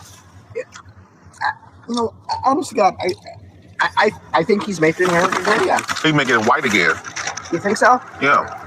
He getting rid of DEI. So that means black folks can work in some places. Right. They can make all white workforces again now. Okay. The bodotomy of business is gonna be white. Really? Mm-hmm. No. The what? Yeah, I mean, like, I'm not sure to be. But see, Jay Prince, he'll say 2 things right and then 8 things wrong. He got some knowledge. He ain't completely lost. All right. What you got, Glaze? This is wild. What I wanted to say, his mindset is FUBAR, as Mr. Walker likes to say. His kids are going to go into the world thinking, I'm never going to be successful. We're oppressed. It's over. We have a panel here of successful, in their own degree, black men. So how do we reconcile oppression and being successful? What was that last part? Say the last part again. How do we reconcile the oppression and us being successful? Knowledge. Shoot, knowledge. What Frederick Douglass say? Knowledge makes a man unfit to be a slave or an indentured servant or a prisoner. Knowledge, like once we learn and educate ourselves and see what's truly going on, then we can move accordingly. A lot of this is pure ignorance. Some of it, you know, is pushed on us, and some of it is voluntary. I want to add something to what you said, Walker, and I would say knowledge is important, but application is essential. And so, I mean, we live in an age of information. And so I would always preface with, this is my opinion. I don't believe in oppression. I'm top 1%. That's economically and all other areas of human endeavor. So as a man, I don't think somebody, because they have white skin, is better than me. I don't believe also I'm going to lose because my skin's black. That, you know, black people, when they were Mansa Musa, when we ruled empires, we were not poor. Our skin was black. So it's not our skin being black. It's you not defeating other humans on this planet. You're not more clever. You're not more strategic in your approach to building out your life and fortifying your defenses. And so net, this is a conversation that men need to have in order for us to understand that we are in combat with everybody, even people of your own culture that look alike. Native Americans couldn't get together so they could defend their territories against whites. They cut each other at the throat because they had beef stretched back to Chickasaw Valley. So all cultures that had beef amongst themselves and did a lot of infighting, which allowed other groups from other cultures to probably ransack them, conquer them, and overrun them. And it's a story told old as time. And it's not a black thing or white thing. It's just a human thing. And so even though I agree that there's difference in conflicts and conflicts of interest, when we really look at it, is it a class thing? It's not even that. It's the actual win or lose thing. And net, if you actually win, I'm willing to roll with anybody of my covenant, regardless of it. That's why sometimes white people will use black people in their own strategy because it's part of their covenant. They're like-minded. And so at the end of the day, I'm looking for like-minded individuals who want to build and want to win regardless of it. I'm not aiming for white. I'm above white. I'm above Asians. And so net, there are other brothers that are like that. And so it's not just a me thing. It could be you too. Just got to change your mindset to take over the world. Amen to that. You speak my language, good brother. Blessings to you, man. And this is such a loose association for that, but it was told us exactly the way you explained it in like-minded thinking with a simple movie, and that's Trading Places. Those two brothers that were displaced by a commonality of money and trivialities on how things work for them. Billy Ray and Lewis were able to understand that the way I can hurt this person is to take resources that would allow them to be as powerful as they are. And when you look back into the other movies, I know it's a play on a loose association on basic things, but them two cats that Prince Akeem give money to are now the oppressed, if you look at it that way, because they are broke, poverty stricken, and at the mercy of that guy giving them any opportunity to get it back because they have no warrior skills to overthrow or take things back. Like you said, the land has been conquered since day one, and conquering does not have to happen in physical forms. Oftentimes we lack the, like you said, knowledge is something that we don't apprise in terms of the application, so that we can go ahead and fortify a new strategy to overtake things, and that comes in a logical or rational way of thinking. But we would rather be barbaric and think that we still trying to take over Suriname, as opposed to understanding that you have pen put to paper. There have been documents that have been put in place, and the only way to have a new lease on that is to create a new document. That seems very crazy to say, but you can't build a house in a place where a house is already built.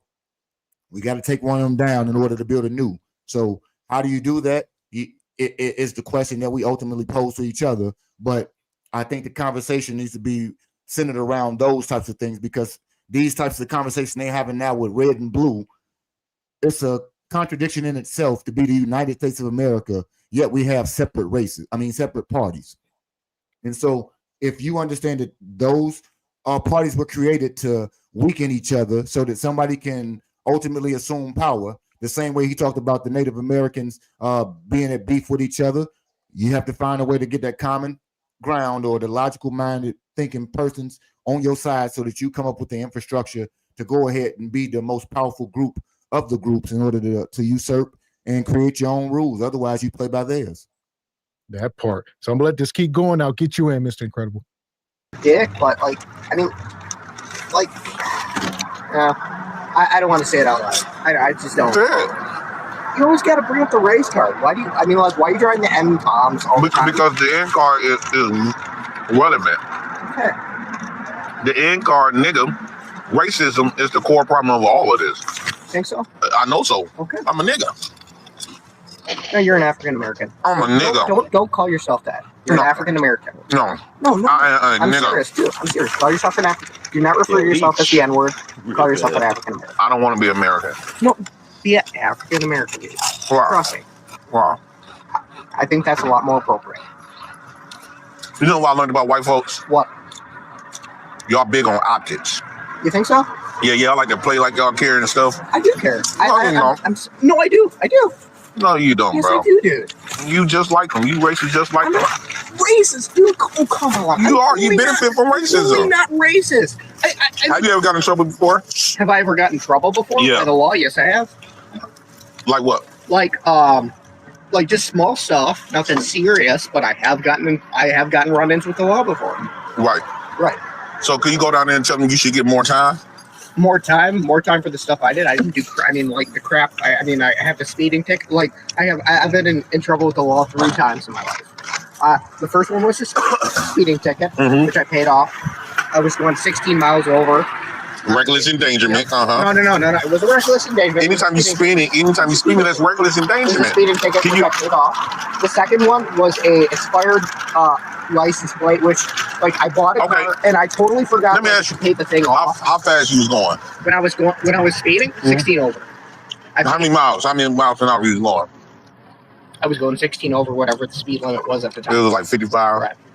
Let's say it was 55, and I was going about 70. Yeah, let's say that. They charged Derek Brooks. It was for going 30 miles an hour. Yeah. They said he was intentionally trying to kill people. Oh. You was going twice as much as him. I wasn't going twice as much as him. You said 70 miles an hour. He was going 30. Well, Derek Brooks, that's a tragedy. Let me be honest with you. The Derek Brooks situation, let's be honest. Yes, he has had a history. Mm-hmm. And the way as a Donald Trump supporter, I have to say this: the way the execution those police officers did, absolutely unacceptable. What execution? And they all over the place. The Daryl Brooks brothers, the guy, Jay Prince was actually at his trial. So the trial was on court TV, and Jay Prince was in the courtroom. It was a whole deal. And that's the guy that went through that crowd of people with that truck and was running people over, and you see that right there is critical. This is the problem. Trying to compare apples to walnuts. Like, you cannot compare the incident with Derek Brooks where people were it was terrible. It was a nightmare to a man, I don't care what color, sitting there driving a couple of miles over the speed limit and nobody got hurt at all. You cannot compare the two instances, man. That part. So what you got, brother, Mr. Incredible? I was just watching these guys, man. It just really sunk into me is that the machine is working well, because this is what they do: is divide and conquer. If you're the type of like war-minded person, you divide into groups: black, white, Republican, Democrat, haves, have not, this, that, and the third. And you have these different groups, and then what do? Then you attack each group. Look at the raids with ICE.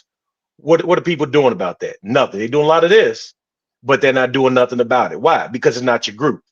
And then they go to a different group, And what these people that don't understand, that voted for like a Donald Trump or whatever like that, is that eventually they're going to come around to you and they're going to come and get you. What scared these people the most was in 2020 when that stuff that happened with George Floyd, and when just all over the nation, people started like kind of, standing up, and that scared the fire out of these people. And, then you had, what was it, Biden and all them wearing dashikis and stuff, trying to appease and all that stuff. Now they wound up dismantling all that stuff. However, it goes to show you, this right here goes to show you that this machine is working. And we as people, like, I like what y'all are doing, bringing awareness and trying to bring people together to have knowledge to be able to combat this, but not just knowledge, but knowledge and coming together. That's the only way we're going to win this fight. Even in the Bible, it says that in the Tower of Babel, these people are one. There's nothing they can't accomplish. God had to confuse the languages. So, so this is what they're doing. They're causing confusion, dividing up the people so they can stay in power and control. Democrat and Republican, same-ish, different toilet. That part. What you got, brother Sharif? Just in addition to what this brother was just saying, I kind of explained to my kids when I stopped paying attention to politics. I was watching a debate. You got the Republican, you got the Democrat, and they're arguing separate sides of the same argument. Yet both of them are talking about all the proof that they have that they right. Right there, I say, well, how the hell I'm supposed to pick? How I'm supposed to know who's telling the truth? If everybody got evidence, everybody got proof. I'm supposed to be able to decipher through all of that from every side that's in this fight and figure out who's telling them the least amount of lies or the lighter lies. I hear a lot of times people say, "Oh, I just chose the lesser of two evils." I don't ask me to choose no evil. Don't put me in a position where where my only choice is to pick the evil and evil. I just like you said, causing confusion. It makes no sense the way the politics is done. It's all meant to cause confusion. None of it makes any logical sense the way it's set up. I think that was the determining factor for me, brother Sharif, was what people were saying. Pick the lesser of the evils. And I said, I can't even hear y'all no more. Y'all sound insane. Well, I would like to. Oh, go ahead, George, if you want to say something. Go. Oh yeah, I was 020. Now that you say what you said, I see it. It's always been the strong against the weak. Jay Prince, even though he don't have a bunch of intellectual knowledge to go into a certain career field, he understands that he is stronger against the average weak white person. So that guy, he'd know that guy, man. That guy I'd go to the bar with him. That guy bought him the chips he eating right now. Like, what you talking about? He knew him like, from man, jail. He was a guard. Yeah, he knew him from jail. he no, was a he guard. knew He done him guarded from Jay Prince. yesterday, not jail. Yesterday, like they hang on the block. He go to the same corner store. Like these guys know each other. He said, "Man, again with this. This is regular." So all Jay Prince is doing, like he getting his 40 acres of the mule. So shouts out to you. I'm done hating. It's wicked work. JP, wow. Appreciate you, Air Force Reek. Says, salute to the panel in chat. I don't rock with any black person who's speaking negative about a man who was deleted fighting for black people. That, yeah, we do not disrespect our deceased freedom riders and activists. Not at all. Appreciate your Force Reek. Says, wait, is this the same Jay Prince that has dudes braiding his hair? That is correct. Yes, it is. Egregious. Appreciate you, Steve. Says, how many guys on the panel veterans? Shout out to was O2. I see you a veteran. How many we got? Salute to y'all, man. God bless y'all. Thanks for serving this country, man. That part. Appreciate you, Frederick Howard. Says, Mr. Wilson, God is a spirit. We worship him by spirit and truth. Without that spirit in you to guide that path, you don't know him. Appreciate you, Pee Wee. Says, salute, black men. Good discussion. This interview is wild. Happy to see you on screen sharing your wealth of wisdom, Mr. Incredible 78. That part, there we go. Appreciate you, sister. Appreciate you, Omni Design Studios. Says, stay united, communicate openly, and remember, we're on the same side. Division only wins if we let it. How to defeat, divide, and conquer tactics. Money, money, money, money, money, money. Appreciate you, Michael Mack coming through. Says, greetings to the panel and a solid salute to Cart Before the Horse as you continue to grow your content. It's top shelf quality. Appreciate you, Michael. Always coming through, brother. Yeah! Boom, shakalaka! Appreciate you, Project Leroy. He says, is this an interview or a Frito-Lay commercial? I couldn't do it. Jay Prince all close. He definitely spitting out residue and crumbs. And they both doing it. And the dude smoking a cigarette, blowing the smoke in his face. They just disrespecting each other. Terrible. He looks like the guy with the water boy. Appreciate you, Keon. Says, shout out to the Kangs and Truth Over Lies. Says, I'm lost. Were they arguing to disagree or disagreeing to agree? This brother with the MAGA, he just trying to smooth this over. He just trying to make this out alive, make out of this alive. Yes, he has had a history. And the way as a Donald Trump supporter, I have to say this, the way the execution those police officers did, absolutely unacceptable. What execution? They killed. I mean, he was laying on his knee, buddy. I mean, I was an officer at that Wisconsin Department of Correction, and the tactic that guy used in that situation was unorthodox. He killed. I mean, I admit it. As a Donald Trump supporter, as a conservative, he killed. The tactics they used, utterly unacceptable. You still work for somebody. I do not work for anybody. Well, until you got fired, but you still working for him. But I'm just saying, like, meaning that you supporting Floyd Mayweather, man. Like, you talking about George Floyd? Or George Floyd. Excuse me, George Floyd. The tactic they used, they laid on his knee. All that entire squad, those cops, all should be arrested, charged with manslaughter. I openly admit it. I openly admit it. You admitted to do what? I mean, the tactic they use. I mean, you can't they're police officers. They deal with stuff. Well, Donald Trump gave them immunity. Immunity? Did he? He gave them immunity. Well, he shouldn't have done that then. He gave police officers immunity. But I mean, in America, every person is liable for their actions. No, they're not. Yes, they are. No, they are not. Yes, they are. Anybody in office is not liable for their actions. White people, to a certain degree, y'all are. But I say that those cops that they are cops, and yes, they're dealing with rough situations, but that doesn't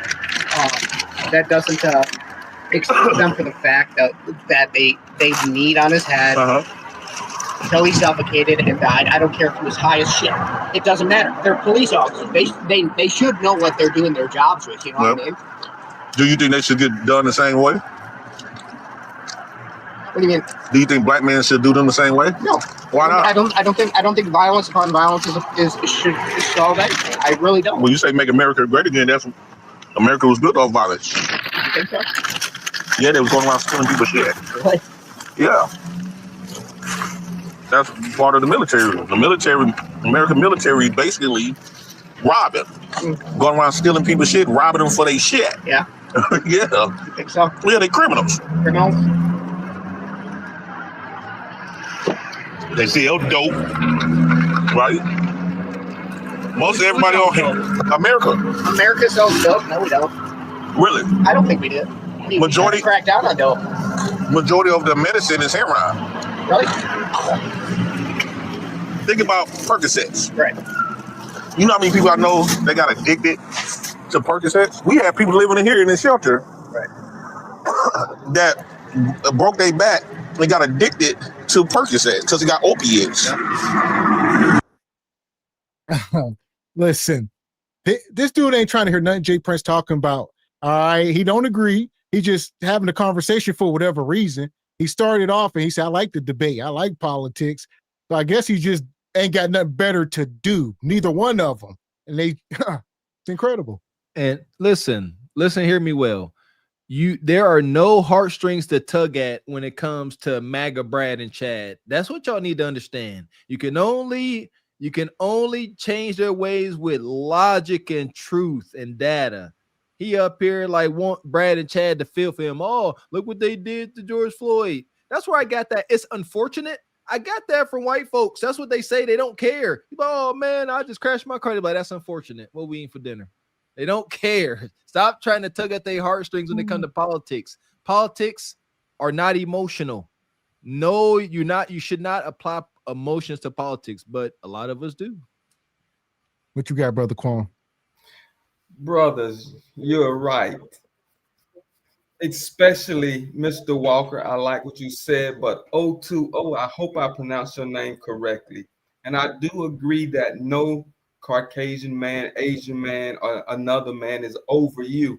But do you believe that the system that they created is over all of us? That's a question for me? Yes. Well, I would say probably not, because from my opinion, again, this is my opinion again. No, because Asians are the most richest, wealthiest group on all percentiles. So unless the Caucasian man would like the Asian man to rule over him, majority of Asian families are extremely more wealthier. They live longer. They're more in formidable, safer environments than white folks. Actually, a lot of white folks are busted and disgusted. That's why they're hoping that Trump can be their superhero, because they truly are left banded in the trailer park. And you don't hear nobody talking about trailer park trash. Nobody give a damn. Elon, nobody cape for trailer park trash. They just in the trailer parks being trash and getting shot up.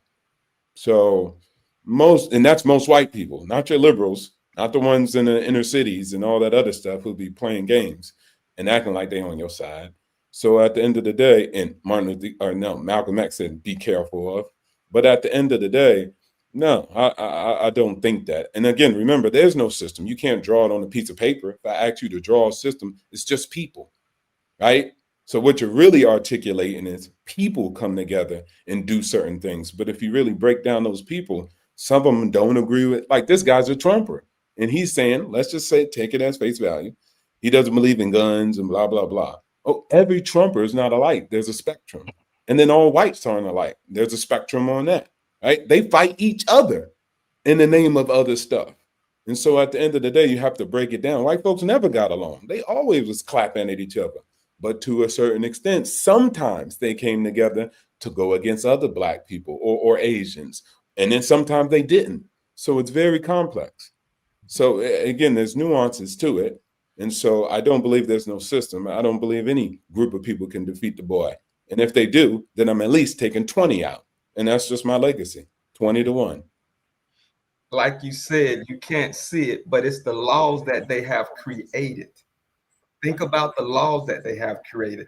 They move the goalpost every time you get close, and they let only a certain few through that eye of that needle. Like a lot of our young children, and we all know it. I have no kids, and big up to you fathers. They want to play basketball, they want to play sports. How many of our brothers really play basketball or get professional, contracts instead of learning something in, computers, or learning, how to, like I'm learning a trade, doing something like the Mr. X and Mr. Walker and Gavin X. They know a trade. How many of us do that?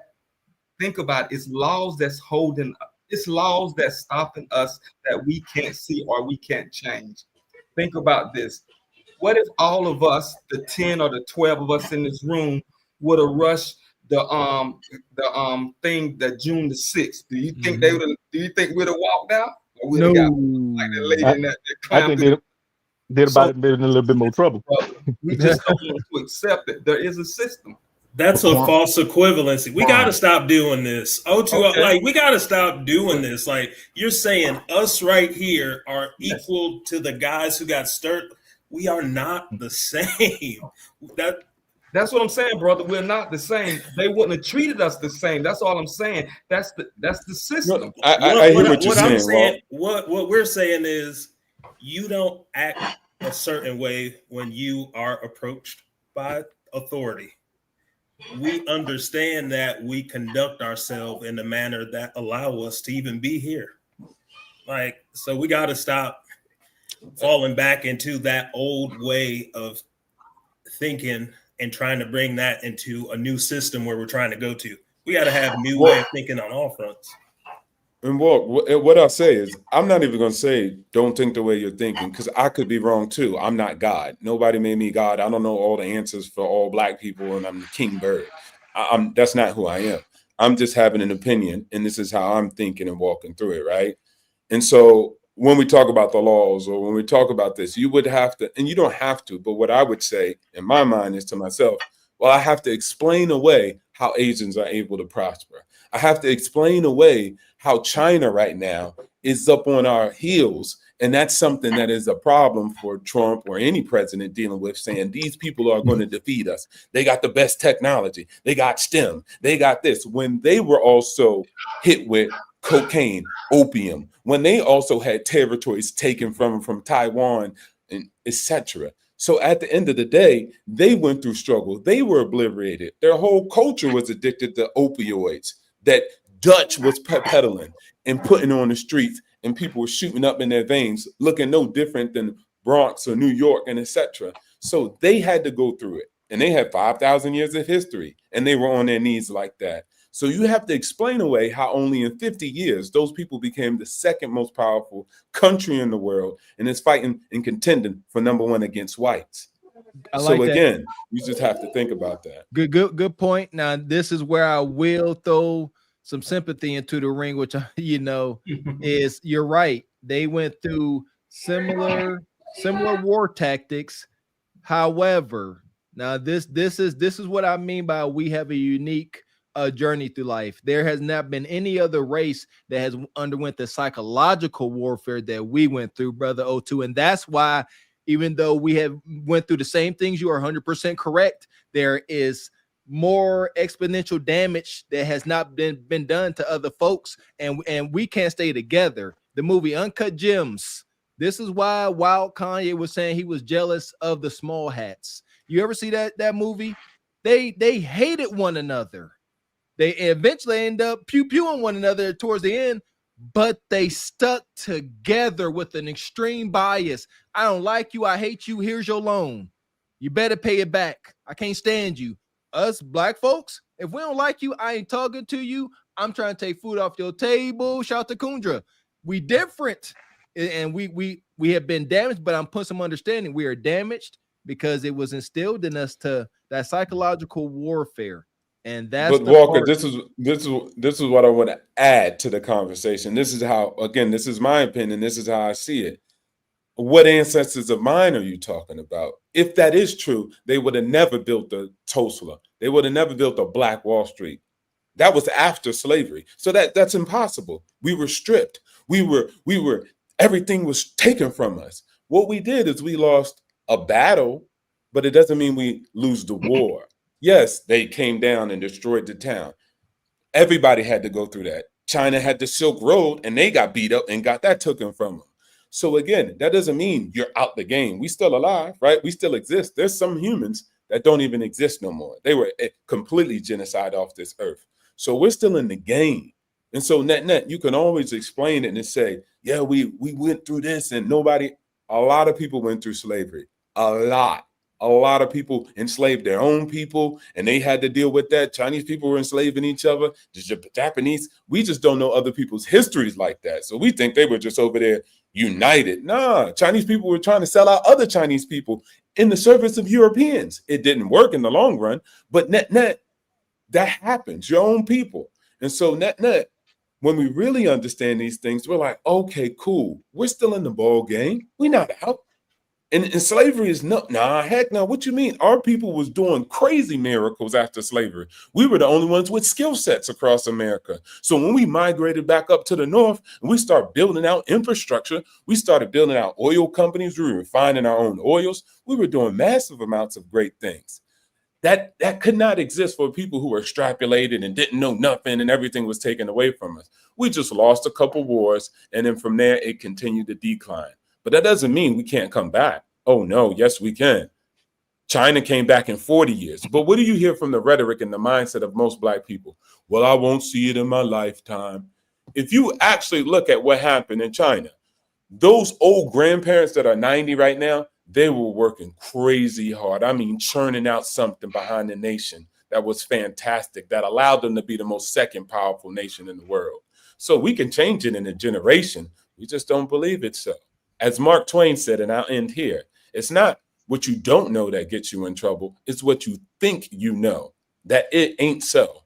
So we think we know something, but it just ain't so. We can do it. Definitely. Okay, Mr. 020, I apologize. Think about this. You're correct. In slavery, during slavery, we knew all the trades. We knew how to work everything, farm and do all of that. When slavery was abolished or whatever done with, who could do, and the Caucasian people didn't have the experience of doing the work. We could do the work. They created laws to stop us from being hired, right? So that's what I'm saying. That's where the superiority come in at, when they create these laws. And then we got to like wiggle our way through them. And the reason why China said, yeah, you won what they said, you won the fight, but you didn't win the war. And China, they built themselves up digitally, computers, they did all of that within their people. See, you got to think we're a country inside of a country. Mm-hmm. And we wait, hold on. So isn't that and I again, but Americans, white also and Black, y'all make the same conversation about other groups inside of America that are also in America that allegedly rule America. And you know what group I'm talking about. And actually, if you listen to Ye, later on, he said, you know what? I need to stop being jealous of the small hats and need to learn from them. I'm mad that my people can't do that. See, y'all don't want to hear those bars. Y'all want to hear when he was just out there lambasting them. But what he really was saying is, I'm mad at my own people who can't do what they do. They can't move as they move. So I'm not really hating anymore. I'm learning games. So stop hating the player and learn the game. And Quan, I think that is the epitome of what I was about to say. I understand totally what you're talking about when we talk about the unwritten and written rules that they have in place. But what O2 is simply saying is that there is a chink in all armor, and we spend so much time worrying about the armor itself that we focus no time on finding the chink. Laws were created, and they are continuously created once someone actually offends or does something to outsmart America. I'll use it to be a loose association for that. Grape was only grape at some point. Somebody found a loophole around it, and it became involuntary, deviant, essay, and so on and so forth. You got about 7, 8 different ways to usurp those types of things. And so having the knowledge base that we have now in terms of accessibility, you have several ways that the likes of a Martha Stewart, who went to jail for a certain tip that she received, those things happen throughout walks of life, but they have a unified front into how they disseminate information. They have an understanding of how they want to go about attacking a certain infrastructure, and they do so in a way that's not brash. And so when you talk about the technological advancements that Asia came about, they didn't spend time talking about the things they didn't have. They spent time in the lab working on said technology so that when they come back outside, they tenfold stronger and they can compete to an exponential rate, because now I have not only the monetary resources, but I have the actual land, boots to the ground, and we got a working resource base in terms of knowledge that is being applied. And O2 started out talking about the knowledge that we acquire that we don't apply.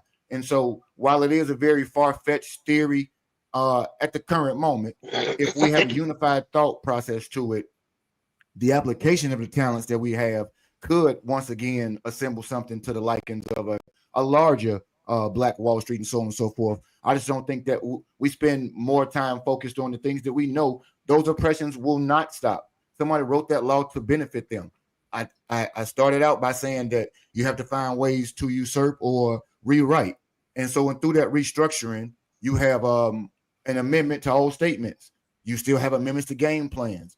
The game plan here is that they have things to work for them.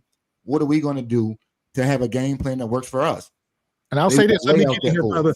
I want to pass this mic around. We ain't got much longer. I'm going to get Glaze Galaxy in, Mr. Incredible. I'll get Jay in. What you got, Glaze? I was going to say, George made a point about how we have to watch our P's and Q's or face deletion. That by default is oppression. So I think we can't say that there's zero oppression. I agree with a lot of what Brother O2O was saying, but simple, for example, just the rate of Black men are stopped when they're in the car. We have to have the right attitude and the right mindset and not be held down and know that we can succeed. And we teach our children, yes, we can be successful and we can be everything we want. But to say there's zero oppression, I don't agree with that. Okay. What you got, Mr. Incredible? What you think about that? Well, I want to say what Mr. Walker was saying earlier when he was talking about there was like a special or like a mental anguish on black folks, and that is that he was talking about China and like how they did that thing and came up. I don't believe they had fathers taken out of homes. I don't think that they they had that it was a special type of oppression for us. We were different. If you think about it, when was the black folks like the most powerful? It was when we had full families. Black Wall Street, you had men in the house, but when they took those men out the house and they gave the welfare and then the prison system and all those different things to continue to press us down. I can't really speak on China, but from what I know, they didn't have that, but they do promote education. The Black community, we don't. We promote Sexy Red, Glorilla, and all these people. We the 304 culture, gang culture, violent culture. That's why YNs are crashing out and all these other different things. So there's a special programming for us to keep us in a certain place, because when we do become smarter, wiser, and get together, we could take this thing over. We could make it our country, but we can't do that because we don't even have fathers in the home. Well, we still fighting Bonquisha. Let me ask you, not to cut you off, but a part of the solutions, do we need to untap from all the sports and entertainment, especially with our children? Stop signing kids up. Everybody can't play football. All right, I was the football coach. Half of the kids were sorry. They should have been doing something else, but they would waste 10, 12 years playing football. I mean, it could have been coding, anything. I mean, the cheerleaders, which I think is a gateway to being a thought. I mean, all of this a nightmare. So we need to start there and really, fix the kids because the adults are FUBAR. There you go. Well, all I know is certain states, I'm not sure about every state, certain states, especially if you are impoverished, you could go to the government website. They offer free programs for you to become an electrician. Like the field is in such a dire need. People don't want to work. So it don't matter what systems are in place to do something. If we not looking in the mirror and getting our household right first, it don't matter what the world is doing. Like, we got to remember, like, the system is majority YT. It don't matter if all of us come out, even with our $1 trillion so-called spending market. The world spending market is $300 trillion. So we are 1/10 of 1% of that in capital. Like, so none of that matters.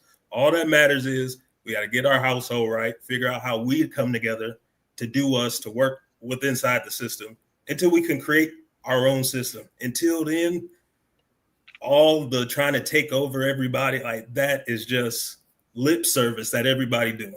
Well, here's my question. Mr. X. I was going to ask real quick. I was going to ask George, what does creating our own system look like? I mean, if you could, in a couple words, I don't know. And I'm going to be honest. I don't know, because I'm still at ground level trying to figure out myself. So that's why I'm like, my question was, do we think the system we in, is this just the system and we got to figure out a way how to play this game? yes, sir. That's all it has ever been. I'm in North Carolina right now. I didn't know people could work together like this until I came down here. The mayors look like us, the police officers, the lawyers, the judges, the manager, the CEO. Like, it's like there's black banks down here. Like, so it's like, and I'm from Ohio. So I was going to say, I think in 2025, we are under too much surveillance, right? To try to start our own communities. They will not let it happen they wouldn't let it happen 100 years ago. They damn sure ain't gonna let it happen now. Not in America. So we're gonna have to find some new soil, or we're gonna have to take it back the way they took it. It ain't gonna be peaceful. That's my overall point. That's my point. Power is not relinquished. Power is never relinquished. It is either taken or forced from. Ain't no way around that. I would even agree with that, Mr. Walker. Women didn't take no power by force, did they? In which way? Exactly. They don't have too much power, though. No. But I'm just pointing out that they didn't take it by no force. Most men just gave it away. There's soft power and there's hard power. And that's a whole wonky giving in that context. I see what you're saying, You but know what? We gotta sacrifice. That's different. We gotta sacrifice Bonquisha. You know, Bonquisha love to fight. We gotta sacrifice. She gotta take one for the team. Mr. X. Here's my thing. What was I gonna say? Here's my thing. It seems like we have a divide here where we have a group that likes to, or not likes to, but seems to dwell in the past. And then there's a group that wants to move forward. Can we do both? Can we acknowledge the past? Can we all get to a point where we acknowledge the injustice of the past, the sacrifice of our ancestors, and still dare to learn the rules of the game and move forward? Because living in the past is depression and there's no progress there. We have to be present so that we can get towards the future. I understand all of these steps. We can say, oh, Tulsa, Black Wall. Yes, understood and acknowledged. However, we are here now. Let's honor their sacrifice. Let's honor the Tulsa sacrifice by making leeway ourselves instead of sitting here complaining. Do we think our ancestors want to sit here and see us? Oh, this is so bad. No, they're like, if y'all don't get out and do something, y'all have way more resources than we did. Go make something happen. Acknowledge the past, but move towards the future. And how do we do it? I think I like that question you guys asked. I think George brought it up. Like, how do we change it? I know something I've been thinking about as of lately is volunteering my time. Like Gavin X was a coach. You know, volunteering time, that is another way to create this strong bias for one another we need. Folks that are getting their stuff together, we have to find a way to volunteer our time towards righteous causes. That's the way we get leeway. I seen it growing up. There was this white shop in our town, and they grew from one auto bay to 5 because his friends and the sons of his friends came and worked for free. Like, we have to get into a position where we can help one another like that. What you got, Mr. Incredible? I was gonna say, when you talking about the sports thing, I think that, you know, not cutting them out of the sports, but actually stop glorifying entertainment, glorifying sports figures. And like the gentleman was saying, we need electricians. I know I'm an electrician, and we need them. You know, we need construction workers, we need lawyers and doctors. So I was just saying that, like, not getting rid of it, but because sports, I believe, is a good precursor of how the world works. You know, wins and losses. You know, how to win, how to win gracefully, how to lose gracefully. You know, how to be competitive but not be nasty. So I think it's a necessary thing, but just not glorifying it like that's all you can be. And if you don't make it in the NBA or the NFL or a singer or some mess like that, that you ain't ish. I'm sorry, I make plenty of money as an electrician, and and you know what I'm saying. So it's not a. I can't get my thoughts right. Okay, it's not a I just lost my thought. Anyway, I'm getting old. There are stats that will show you the percentage of college athletes that end up in the NFL and all this stuff. They need to be aware of this. There's no way a kid at 12 years old, because you're a Pee-wee superstar, you think that you're going to the NFL. And it's you know what I mean? Now you putting all in. I'm working out. I got a trainer. I'm 11 years old with a damn trainer. I'm going to the gym. My parents drive me an hour up the road to go to the gym, right? I'm getting this workout in. And then by 19 years old, you see this kid on the corner selling rocks because he didn't make it. You didn't get it. Your grades weren't good enough to get a scholarship. Everybody wash their hands with you. Good luck out here, right? If you don't make it all the way, then they wash their hands. Facts. We see that stone cold like that in our community.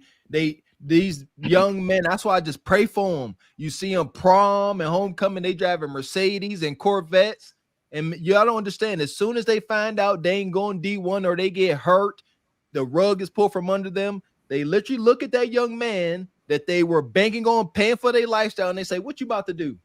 You better go do something." And like you said, now they selling rocks or get deleted. It's extremely unfortunate. And that's the majority. That's just the bottom line. The majority of these kids that play sports in the inner city, they can be the high school star, and ain't nobody saying nothing about grades. The whole time his GPA is a 1.2, but he's scoring 4 touchdowns every Friday. Ain't nobody saying nothing. Y'all don't understand how much I done seen this in my life. It's incredible. They failing these kids. I mean, but that's why I think Gavin wanted to, even though it may be extreme, cut sports, because the mindset that we talk about, most mothers or single moms are pushing that kid to be their ticket out of the ghetto. So you're not going to stop trying to push him in the sports corner or being a trap star or a rapper. And so if you take things off the table, unfortunately, with kids, you don't give them 7 options for dinner. You provide dinner. And so if I take away the option for you to even believe sport, because like Gavin said, I can take you in a classroom, show you my check stub as the electrician making all this money, and 9 of them still want to play football.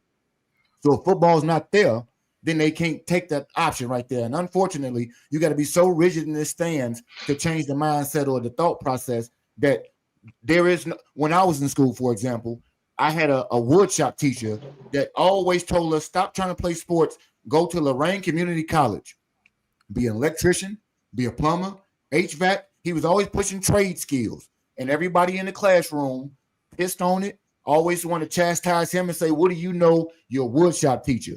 You didn't take heed to what this man knew from life experience. And so the options were still there for us as adolescents. And what do? Oftentimes, most of us took the option to try something else. Well, I'm sorry, I got a bachelor's degree in the MBA, and I'm a mailman. So sometimes you got to take things off the table for people to understand what their options are. I think at the same time, us as men, we need to become more resourceful. I know a lot of times we be up here talking and men be like, oh, I don't need to know how to change a tire. I'll call AAA. That is not cool. because who's going to teach these young men?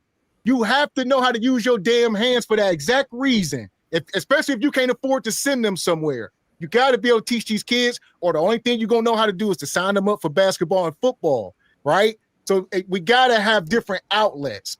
And, you know, most times it is kind of moms, most times single moms, obviously, but it's dads as well signing y'all kids up because y'all don't know nothing better. It's the only outlet.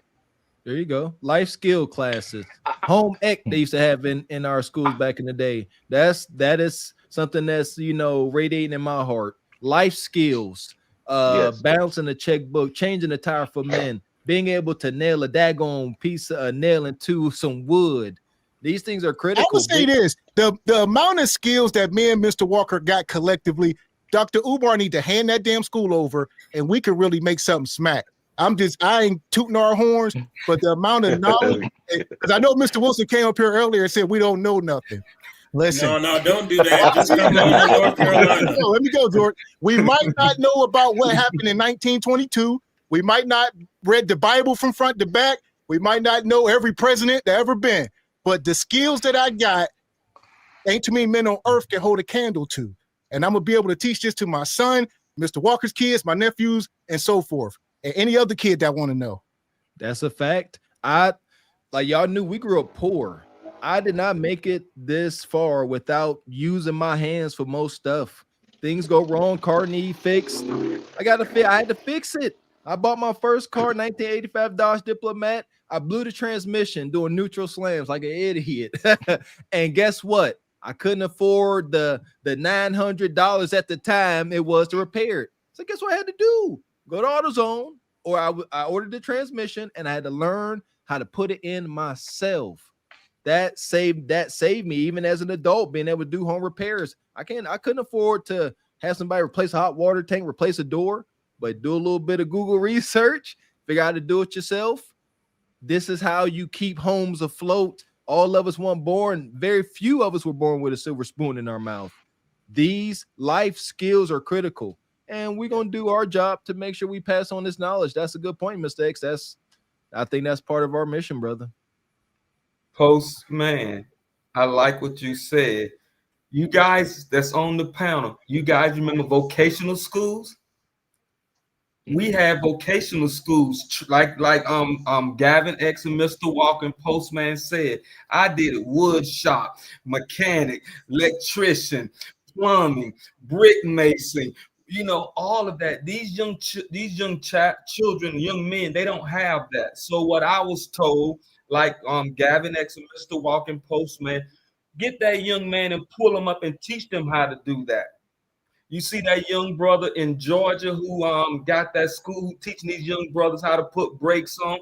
So a lot of us need to take a weekend, a Saturday, or get them brothers together, and that's what I try to do.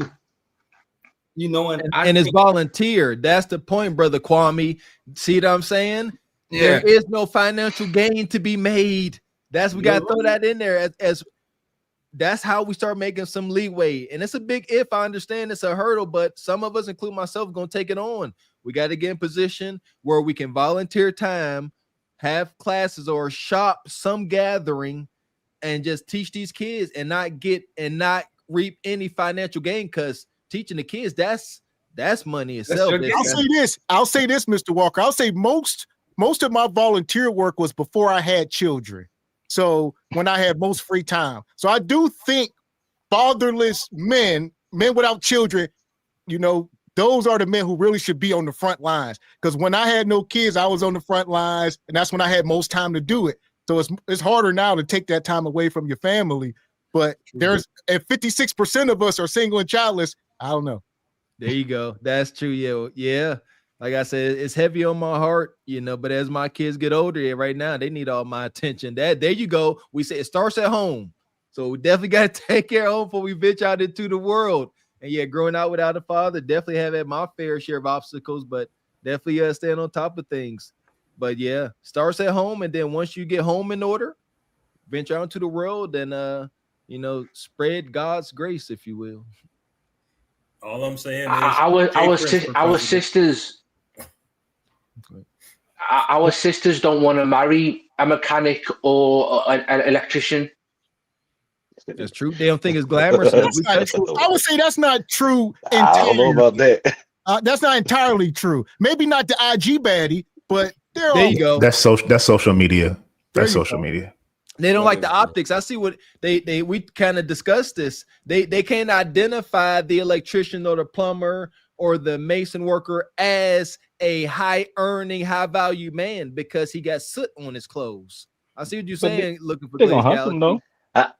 I don't know. Every time I tell a young lady that I'm a union electrician, they eyes get the glowing and they. You're an electrician. You Yeah, clean. yeah, you know what I'm always clean. saying? You don't get dirty. Tell them, man. It's an ism. You got to move a certain way. They don't care. Electrician, where is that? My foster brother Early. He's an electrician. I watched him when he was in high school when I stayed with him, and he'll be at the kitchen table working on motherboards. Today, he's a journeyman. You can't tell him nothing. Shout out to the electrician. Y'all get the real bread. Hey, turn up. I'll say that I've got these super chats. I'll let this play for another minute before we get out of here. Appreciate your Omni Design Studios. Says the non-melanated brothers believe survival of the fittest. That's their religion. They don't believe in peace. Truth there. Appreciate your major drama always coming through. Gifting 5 Truth Over Last memberships. We appreciate you. Yeah! Boom, shout out to the brother G Honda. Says, did Jay Prince say that he wouldn't hunt your sheep? Yeah, he did. He said all that. Money, money, money, money, money, money. Salute to Uncle Diggity. Appreciate you, man. Gifted 5 Truth Over Lies memberships. Thank you, sir. Appreciate your Omni Design Studios. Says we got that one. Appreciate you, Steve. Says I'm a white 61-year-old veteran. Does my skin color matter? Nope, not to me. Appreciate your service, Ninja. Appreciate you, Baba T. Became a YouTube member. Thank you. Money, money, money, money, money, money. Thank you, brother Red Pill coming through. Says we disrespect our ancestors with all this complaining. I'm gonna say that again. We disrespect our ancestors with all this complaining when they would see today's society as heaven. They didn't bleed or die for us to play victim from the past. Ish is pathetic and disgusting. I want that on a shirt. My goodness. Man. Yeah! Boom, shakalaka! Appreciate you, Unc. Says if they could build Black Wall Street back then when we had worse treatment, we shouldn't have any excuses now. If they have nothing now, it's 100% you. I agree with you on from the resources standpoint. I just think we too far under surveillance. All right, they will sabotage you every chance you get. You got to find a clean water source and all these different things. They're gonna make sure it never happens. That's true. Shout out to Nature Jab. Y'all keeping up with Nature Jab, making gas out of plastic. He going through it. He is making gas out of plastiline, and he's showing that they after him. They threatening his life and everything. So yes, these obstacles. I would say it's worth to try, not to be pessimistic, but yes, you know what I mean. Good luck. Appreciate you, Vix. Vix V3 says, read the ISIS papers and code book. Okay. Appreciate you, Unc B streaming. Says ninjas use the past to justify the inability to win. Ouch. Ooh, ouch, ouch, ouch, ouch, ouch. Appreciate you, Reek. Air Force Reek says, if I remember correctly, there are 2 Black-owned banks in North Carolina. One in Durham and the other is in Greensboro. That is awesome. Appreciate you, Baba T. Says, I would love to be part of your panel. We dropped the links to come up next show. We about to end now. Appreciate you, Mr. Wilson, coming through. Says, just asking, anybody heard of Julian Brown? He turns blessed. Yes, that's my brother, Nature Jab. Yes. Shout out to Mr. Wilson. Appreciate you, Steve M. Says, it feels good to do good. Build a homestead, kids. Bingo. That part. And I would say not only the sports, but the entertainment side. I think that's 10 times worse than the sports, right? I mean, y'all talk about the Sexy Reds, the Glorillas, the TikTok. all this stuff is no good at all. Shout out to Big Glow. Ooh. Right? Yeah. Do you think we should crack down on Mexico as a country? I think you should crack down on America. Really? America is the problem. America is not the problem. America is the greatest country in the world. It says to who? It says to me. We are the #1 country in the world. So you mean to tell me criminals can become great? Criminals should become great. The history. Criminals should. I mean, if you commit a crime in America, Right. you should, whether you get caught or not. The history of America is crime. This country was founded on crime. You think so? Yeah, they took over land of people that was already here and claimed it home. I was like 16 when Christopher Columbus came over here. It don't matter when it happened. No, that's the foundation of this country. Well, when Christopher Columbus came over here and founded North America. How did he find a place that was already? Because he was sailing there. He was on an expedition, dude. But what I'm saying is, how could he found something that was already occupied by other people? Well, he was. Can I come to your house and find your house and say I found it? No, you can't. Just in the house. No. That's what Christopher Columbus did. Well, Christopher Columbus was a explorer. A drunk. He wasn't a drunk, but he came. He was an explorer. Uh-huh. He founded North America, and when he came here, he found Native Americans. Yeah. Yes.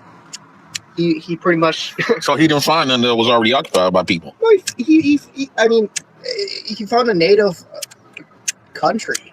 Excuse me, not a native country. He found indigenous people. Mm-hmm. Am I saying that right? Indigenous people. It's called indignigas. It's indignigas. It's not indignant. A dick niggas. I'm not. Yeah. I don't want to drop the M now. Well, you can just say it. Say nigga. You want me to say it? Go ahead, say I it. don't want to, dude. I'm not. Say nigga, please. No, I won't say that. 'Cause Say- that's racism. Stop pretending like you don't say it, brother. I don't say it. I don't Yes, you have to use this correction I don't say officer. the N-word. I do not say the N-word. You might not say it, but that don't mean you don't look at them like that. No, I don't. I don't look at you guys. I don't personally care if less. you look at us like that. No, but I don't. That's And the thing is, this dude is every bit of probably 5'7". Like you said, Jay Prince standing there 6'3", and this dude, he don't want to have this conversation. Uncomfortable, which is the majority of them. They are cowards deep down inside. No matter if they can go out there with pitchforks and all that, deep down, you back him into a corner. This is what you get.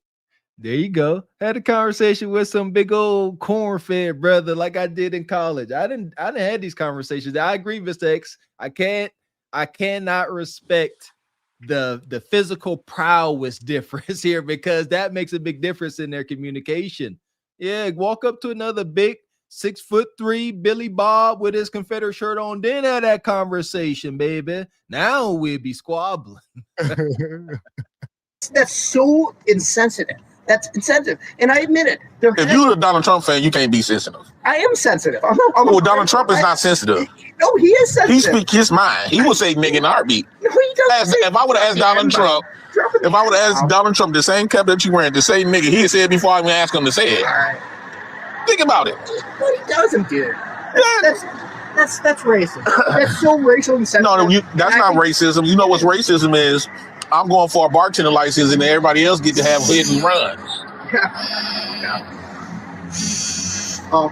I don't think Donald Trump is a racist. I think he's making America great, and he's doing his best with what he has in the #1 country in the world.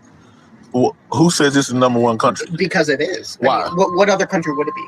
Well, if you're gonna advocate for robbery and drug What do dealing, you think the #1 country is in the world? Africa. Africa? Africa's not a country, it's a continent. Yeah, well, most of all this shit is over here was stolen from Africa. Was stolen from Africa? Yes. The minerals for these phones and all this shit was stolen from Africa. The gold, the diamonds, all this shit. I don't think so. Nothing good came. So- white people that had nothing that was they You're saying created. the continent of Africa is the #1 country in the world? #1 continent. Continent, okay. Alright.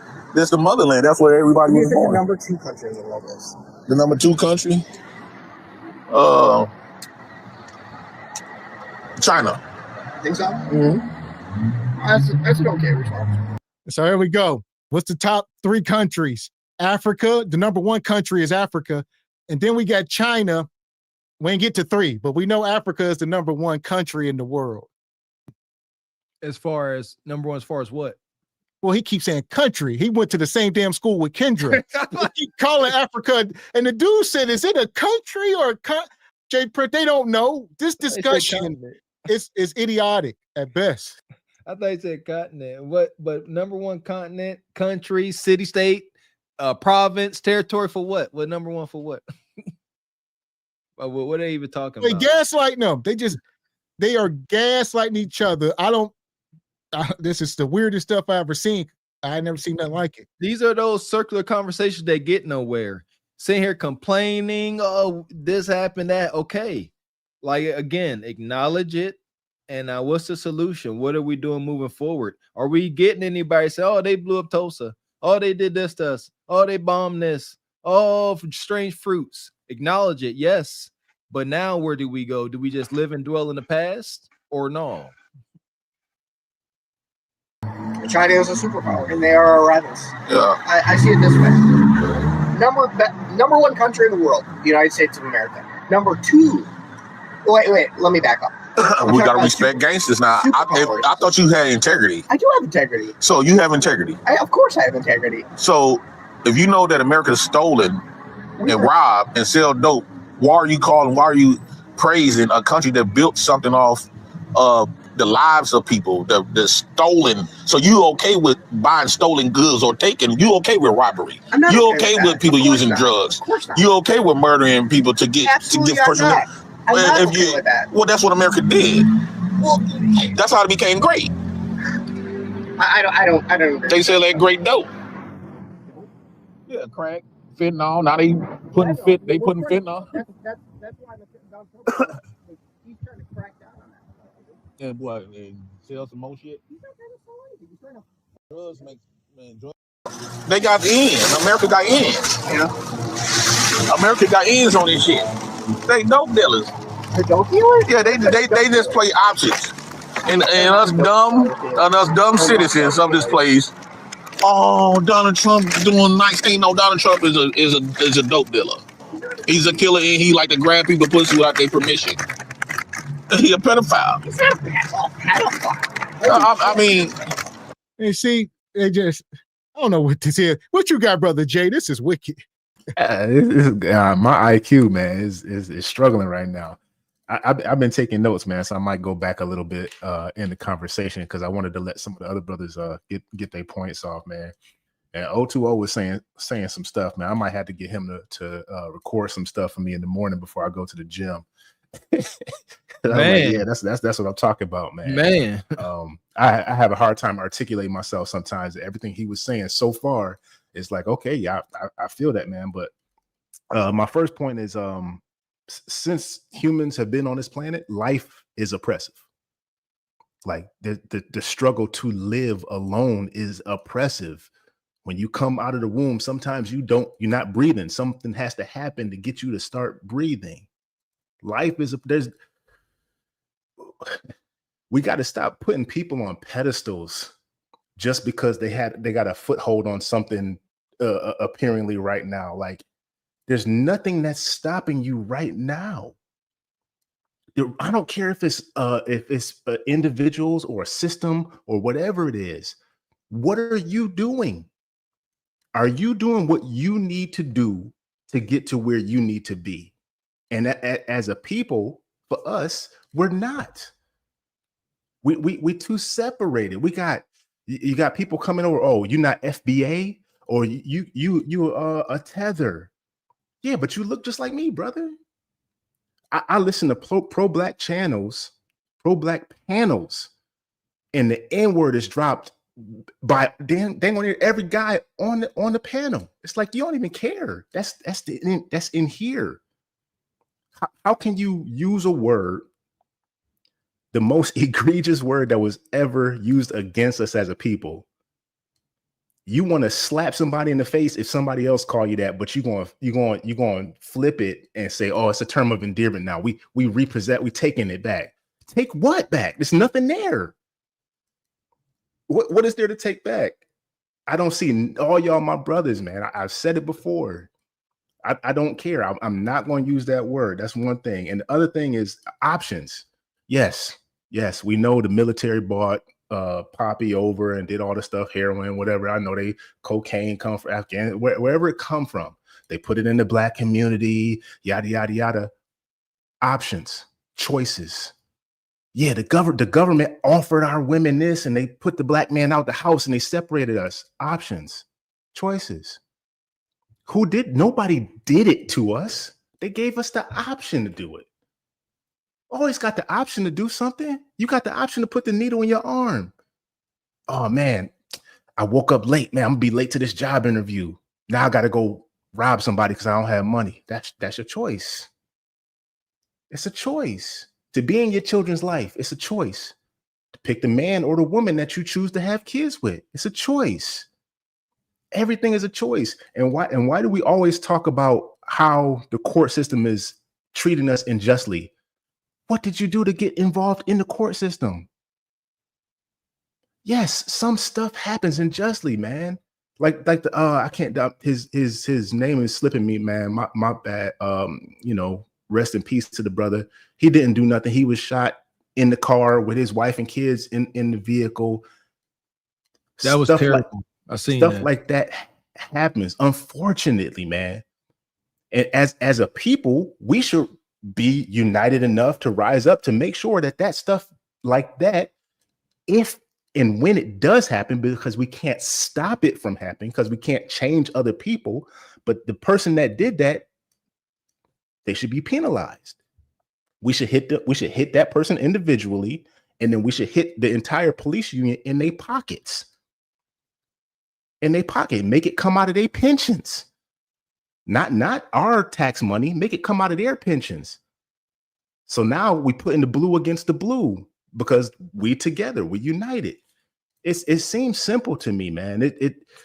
I don't understand where the problem is. Black Wall Street happened. They took it. I understand what you're saying, Gav, but in Claxton, Georgia, it's 100 acres. Don't nobody pay attention to Claxton, Georgia. It's $1 million, 100 acres, undeveloped. We can do stuff like that. We just don't do it. We don't unite ourselves. Everybody want to live in Houston. Everybody want to live in North Carolina. Everybody want to live in Atlanta. All the black people all congregating in all these places, but we don't ever go nowhere else and build for ourselves. We can do it. We just don't do it. And the other thing is us, like Unc was saying in the chat, there is no time since slavery that we've had it as bad as then, and we still continue to complain about those times. Oh man, we was slaves and we was disenfranchised and we was redlining. Yeah, okay, we were. I think Mr. Walker just said it too. But what now? So where do we go from there? What do? We're going to just still complain about how we've been disenfranchised this whole time and still not do nothing about it? Every one of us has a skill set that we're good at. Do we network together to know what each one of us can do? Like we could be doctors, lawyers, we can do it all. There's no we have the capacity to do everything, anything we want to. There's no law on the books, Brother Kwam. There's no law on the books that says you a black man, you can't do this. There might be certain people in positions that utilize the laws that are in there to try and stop you, but there's no law to actually physically stop you from doing anything we want to do. Let me ask you this, Jay. Let me ask you, if a part of the solution, if we woke up tomorrow and white man and the government acknowledged all their wrongdoings for slavery, acknowledged it, gave an apology, and issued reparations, you think we'll be able to move forward? Nope. Why not? Because it takes us to be united first. Dave Chappelle showed it. That's why I say we watch too many shows not to see what we do. Remember the Dave Chappelle when they gave our reparations? And Dave Chappelle said what ninjas gonna do? Go buy Cadillacs and Newports.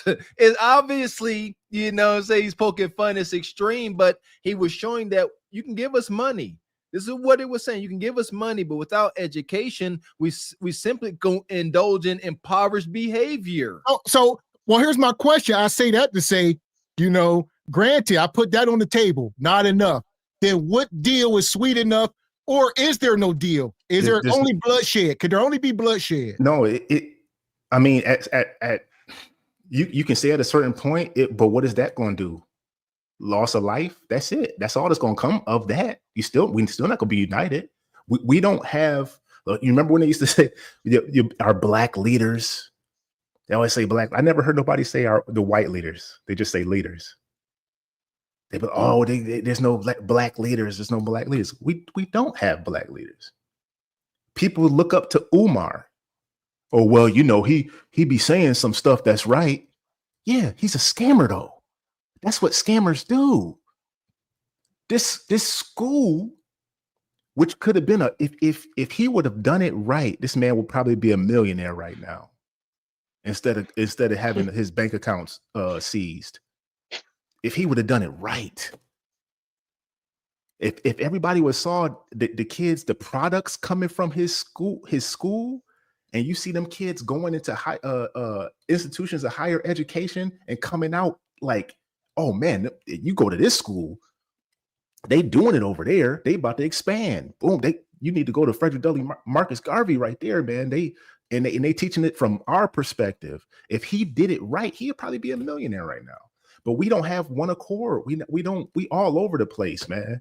You look at black conservatives or Republicans. Oh, you a coon. You look at liberal. Oh man, you just whatever, tap dancing for the liberals. You just want to be LGBT, yada yada yada. No, we don't know what we want. What do we want, fellas? I'm asking on the panel. What do we want? We don't. I think. I'm sorry, Jay. No. I'm asking literally. What do we want? We don't have an identity. Every other group has an identity, but like we really don't have that identity. We don't know if we're sports people. We don't know if we are activists, or we don't know who we are.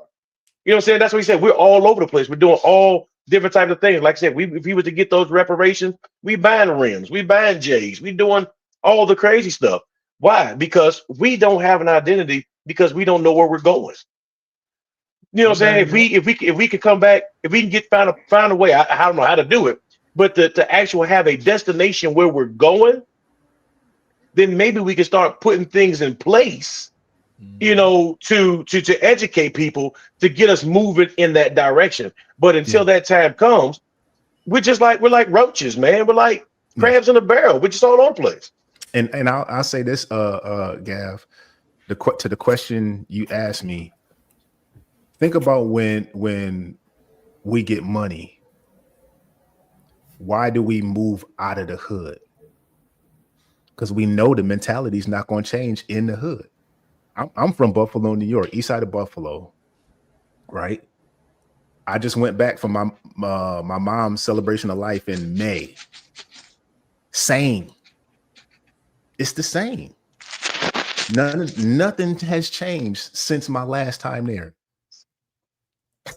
They stuck in time. Gabby used to say that you drive through your own hometown and folks just stuck in time. I like what you said, Jay. You said, when you bought into this life and it's just suffering. And you took me back to my DMX days, the Slippin' song. And that DMX opens up by saying, and as a kid at that moment, I took that to heart. To live is to suffer, but to survive is to find meaning in the suffering. Gotta find a meaning in it. But if you don't know who you are, you don't know where you truly come from, don't know where you're going, there is no meaning. I love to say, many 5, 6, 7 years ago, I was in the daggone sunken place. I didn't know who I was. I was trying to be, I thought I was supposed to be a football player. Then I thought I was supposed to be, a factory worker. I had no identity. I acknowledged as a youngster, I found my identity in football. I was number 96 football player, nothing else, nothing more. I had no value unless I was making a tackle. You spot on. We got to find our identity. And it ain't got nothing to do with sports. I start there. God dang it. Jay, imagine if every athlete, imagine if every black athlete or black entertainer got on the same page and was like, we're not performing no more. We're not going to perform until our whatever agenda we have is brought to the table in the country. We're not going to entertain you no more. Well, see, they ain't, Jay. they ain't gonna stop. How about us? How about us normal people say we ain't watching sports no more or listening to music anymore? They can do whatever the hell they want. We will not consume. That's the part we need to be on. Hey, Gab, I'll make all the music anybody in here ever wanted. Just go ahead and go to my page and subscribe at J There we Tillman go. 45. You get all the music. All your music needs is coming shortly. Yes, sir. Shout out to J Tillman with the low Shameless plug. Shameless Yeah, plug. I would say, always. I would say that's most good. of this stuff, it comes down to consumption. So I'll get the rest of y'all in. What you got, O2? Nah, I would say Jay was lying, man. And he was capping when he said he didn't have it. He was speaking that hot vibranium straight from Wakanda just now. You know, I'll say this, and again, this is my opinion, and this is how I've been able to. And I always talk so excuse me for flexing a bit, but I became the top 1% with this mindset, and that's not just globally. That's in America, and that's economically. That's also physically. That's also mentally and spiritually. One of the things I would say is it's war. It's all out war. Stop listening to your mothers. Stop listening to whatever message you're getting that's making you think that the world is not oppression, that the world is not a fight. It is a fight in Africa. Africa's not no Disneyland. Africa's not no La La Land. It's Africans selling each other out for coal, zinc, copper, uranium, cobalt. It gets jiggy and busy in this world. Now, you would say, I know that. I came from a household of a single mom, and I had everybody telling me, you're going to lose. You're going to end up in jail. I'm like, wait, why? Because my father wasn't around? I have to go to jail now? As Jay said, it's options. That is a lie. And we continue to perpetrate that on young black boys that are in this situation. You can argue with black women all you want. Boys are left out with no father. So I wrote a book called Thriving Without a Father. And I had to learn from other men. I had to learn from men's mistakes. I had to learn from other men's victory, but I was more open to understanding what other men had to say because I didn't have a father. And I learned from that. And I utilized that to cultivate the man that I made myself in today. I always say something when I hear crazy racists come at me sometimes in X and other platforms. They're like, yeah, you're a monkey. You come from slaves. I'm like, and how does that make you feel that you come from George Washington himself? And I beat you on all levels of human endeavor in this real world right now. I'm richer than you. I'm more powerful than you. I could take you out. You could barely feed your family. That's how low you have become as a man who comes from George Washington and the great legacy of Europeans. I am more George Jefferson than you. I am more George Washington than you are. I have more power than you. And he has to sit there and sit on that. That's real. All he can lean in is to his racism because he has no power. So again, this could become your reality if you learn it and achieve it. I'm trying to give people ism. That's the game on how to win. Don't hate the player. Learn the game and beat them at it. That's what I've mastered. That's a testimony right there. You see that? Give your background. This man didn't come with a silver spoon. Got the same background, but still dare to go through all those trials and tribulations to get to where you are. I now understand why the old timers back in the day used to see another old brother and they, what's up, man? Seeing you, love you, hugs and all that. I used to be like, that's weird. Growing up in the toxic environment we did, why these 50, 60-year-old men always, I love you, brother, because they know what struggle you went through to get to 60. That's what it is. It's like, I ain't got to be with you every day, but I know what you've been through because I know what I've been through. Love it. Beautiful testimony, brother. And when we out in the world, man, like maybe not within the community, but when we out about in the world amongst everybody else, when you see another brother, what do we all do? Meet you. I say, get a smile. Good, brother? I go out my way. Yeah, what's good? And it with a smile. Yep. So all the stuff they talk about us on the media and all this other stuff, it can't be true. I've never seen this dude before in my life. I'm on vacation somewhere. I'm traveling. I'm in the air somewhere else, and I see another brother. What's going on, brother? It can't be true. It's like when we get congested with each other or something. It's like a mentality. I remember I was driving with my pops, man. I'm in the passenger seat, and we had a red light, and car come up, boom, boom, trunk rattling, and I just look out the window over, younger brother in the thing. mean mug me, and I'm like 16. I'm like, what? What was that? I was about to give you what's up, like they, but that was in my community. Why you mean mugging me, bro? What are you listening to, man? Like, what's going on, man? It can't be us, man. We're not built like that, man. Jay, I used to say to people, I used to say this myself, so don't get it twisted. I used to say, you're a product of your environment. I used to hear people always say that.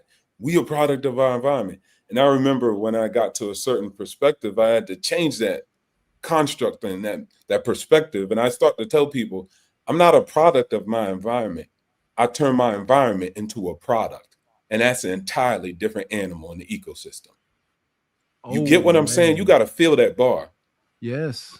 I'm not a product. The trees, the wind, it don't turn me into something. I turn the trees into a wind, into a house. I turn the environment into a product. I don't let the environment determine where I'm going to go. So at the end of the day, as Marcus Garvey famously said, the destiny is in your own hands, no one else's. I really live or die by that. It's not get rich or die trying. It's get rich and die thriving. That's my legacy. Great. Check this out. Mr. J. Gavin said this. It would be hard to build the new Black Wall Street.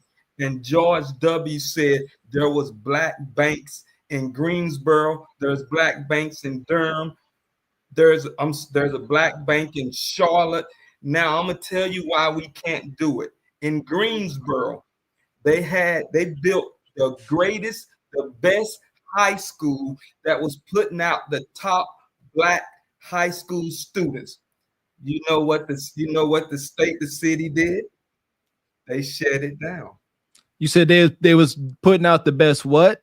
The best black high school children in Greensboro, North Carolina. Academically? Academically.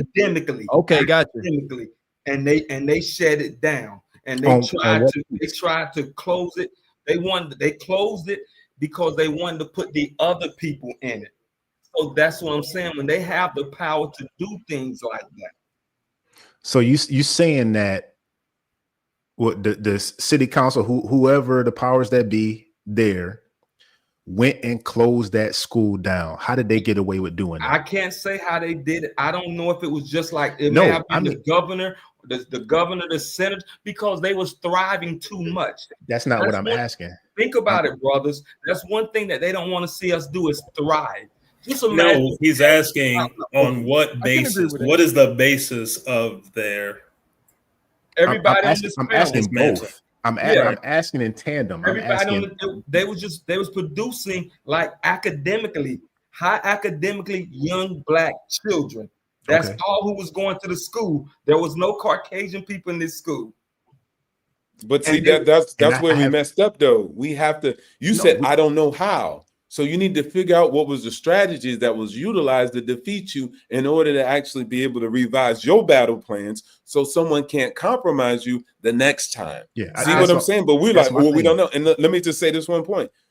They don't want us to, bro, nobody wants you to do anything. Nobody wants you out there winning when they losing. That's just a human thing across board. So leave that disposition across, because whether it be white folks, it could be black folks that look like you, it could be goddamn Asians. You still got a whole world to deal with. Nobody likes seeing anybody win at the end of the day, especially depending on their situation. So leave that at board, and we got to figure out what was it. Not saying you're wrong where it didn't happen. It's just we got to figure out, okay, how did they win that actual battle, not the war? But that's the thing. My two things on. I'm sorry. That's the thing, O2. Like Gavin X said, they're coming at us at all levels. When you fix this level where they can't get it, you can beat it. Then you got to look at your right. Then they coming through the right. You get that. Then they coming through the back. So they getting us on all levels. And like Gavin X said, or somebody on the panel said, the people that we put in office, or the people that we put in our black senators, all that, they don't have the power to help us and do the things that we need done. We can foot soldiers. That's what I say. I don't look for them to do anything for me. The millionaires and all that. I got a millionaire client. And he always put a nugget in my ear when we're having lunch or having dinner or talking business. And I tell everybody, get a mentor and you work with yourself. And once you start doing good, somebody gonna see it. One of your friends, one of your girlfriends, or somebody got sons. Oh, get with him. They're gonna follow it. I was told never think you can bring everybody with you. That's our wrong. That's one mistake that we need to stop. Don't look for everybody to bring, because some dead weight, we can't drag dead weight. You got to let it fall where it's at and continue on your march. And at Jay, this is something why we can't do it. They look at us like children. They look at grown men like little boys. They look at grown women like little girls. And that's how some of us act, and some of us think like that. And then think that's about more important than that's more important than somebody seeing you that way, is the way that you actually act. That's more important. That carries more weight. True. Somebody could look at me as an idiot, but if I act like an idiot, I agree with you, Jay. I agree with you, Jay. And then another thing, it's two words that it's two. I'm sorry. So it's two words that bother us, and we don't think about it. We want to be cool, and we have fear. We're scared to be great. We're scared to be good, because they show examples. We're scared to be good. We're scared to be great. And you have to think about that, man. Because like you said, if you don't see somebody do it. This is one thing that I hate. Oh, these Asians are great at math.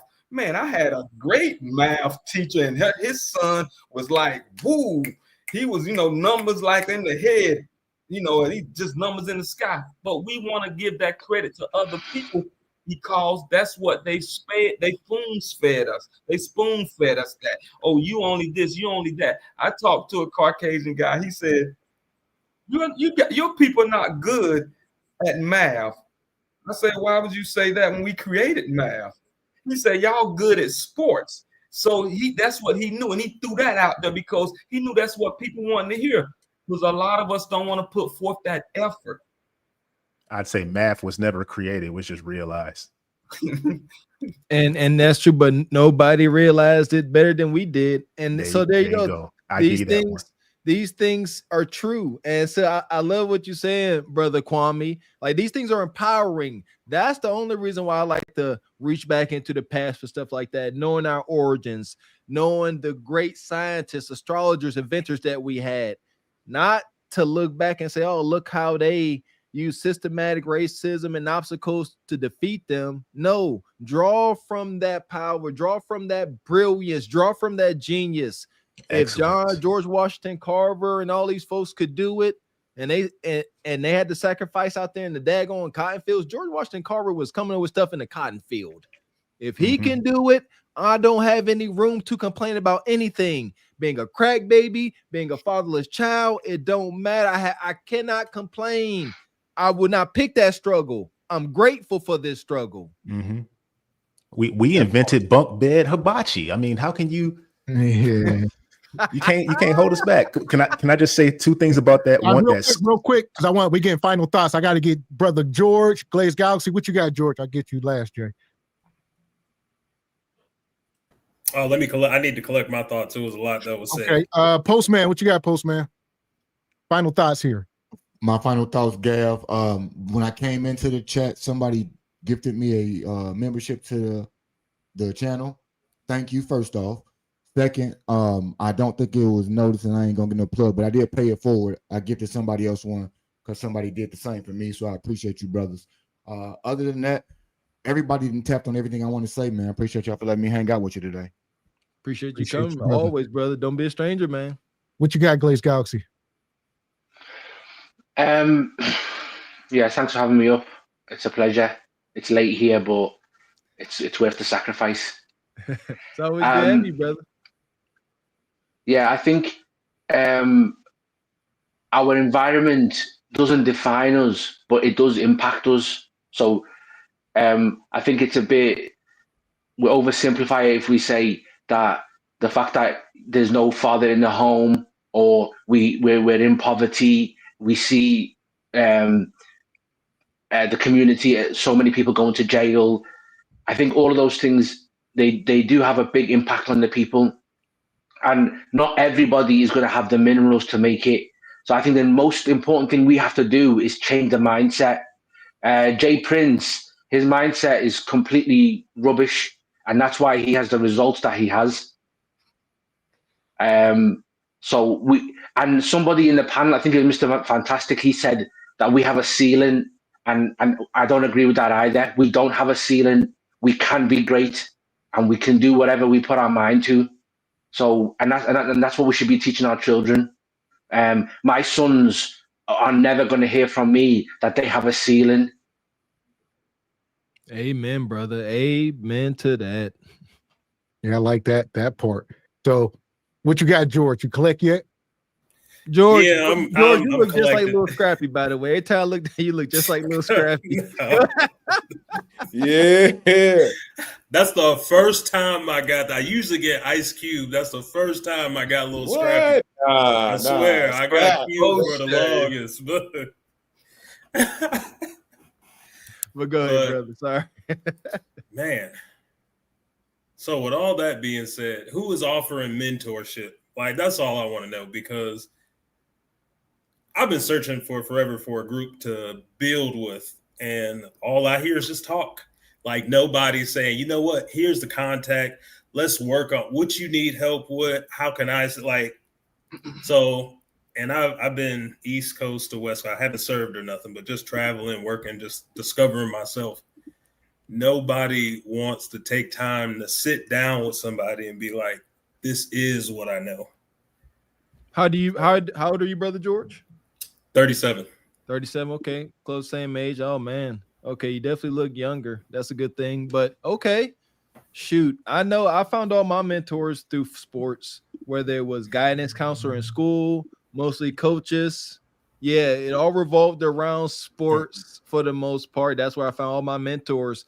And I was searching. I was actively searching. That's what it took. But I think, continue doing what you're doing. People like winners. So long as you, whatever you into, whatever you're doing, work-wise, hobbies, you winning and you are showing enough discipline standing on the square, I believe that, the mentors will come into your life. But outside of that, shoot, yeah, welcome to the SBC Cart Before the Horse family. You know what I mean? If you got, shout out to the Patreon. That's why I said I like the Patreon, because now we could connect with you guys. So anybody got any questions, anything, man?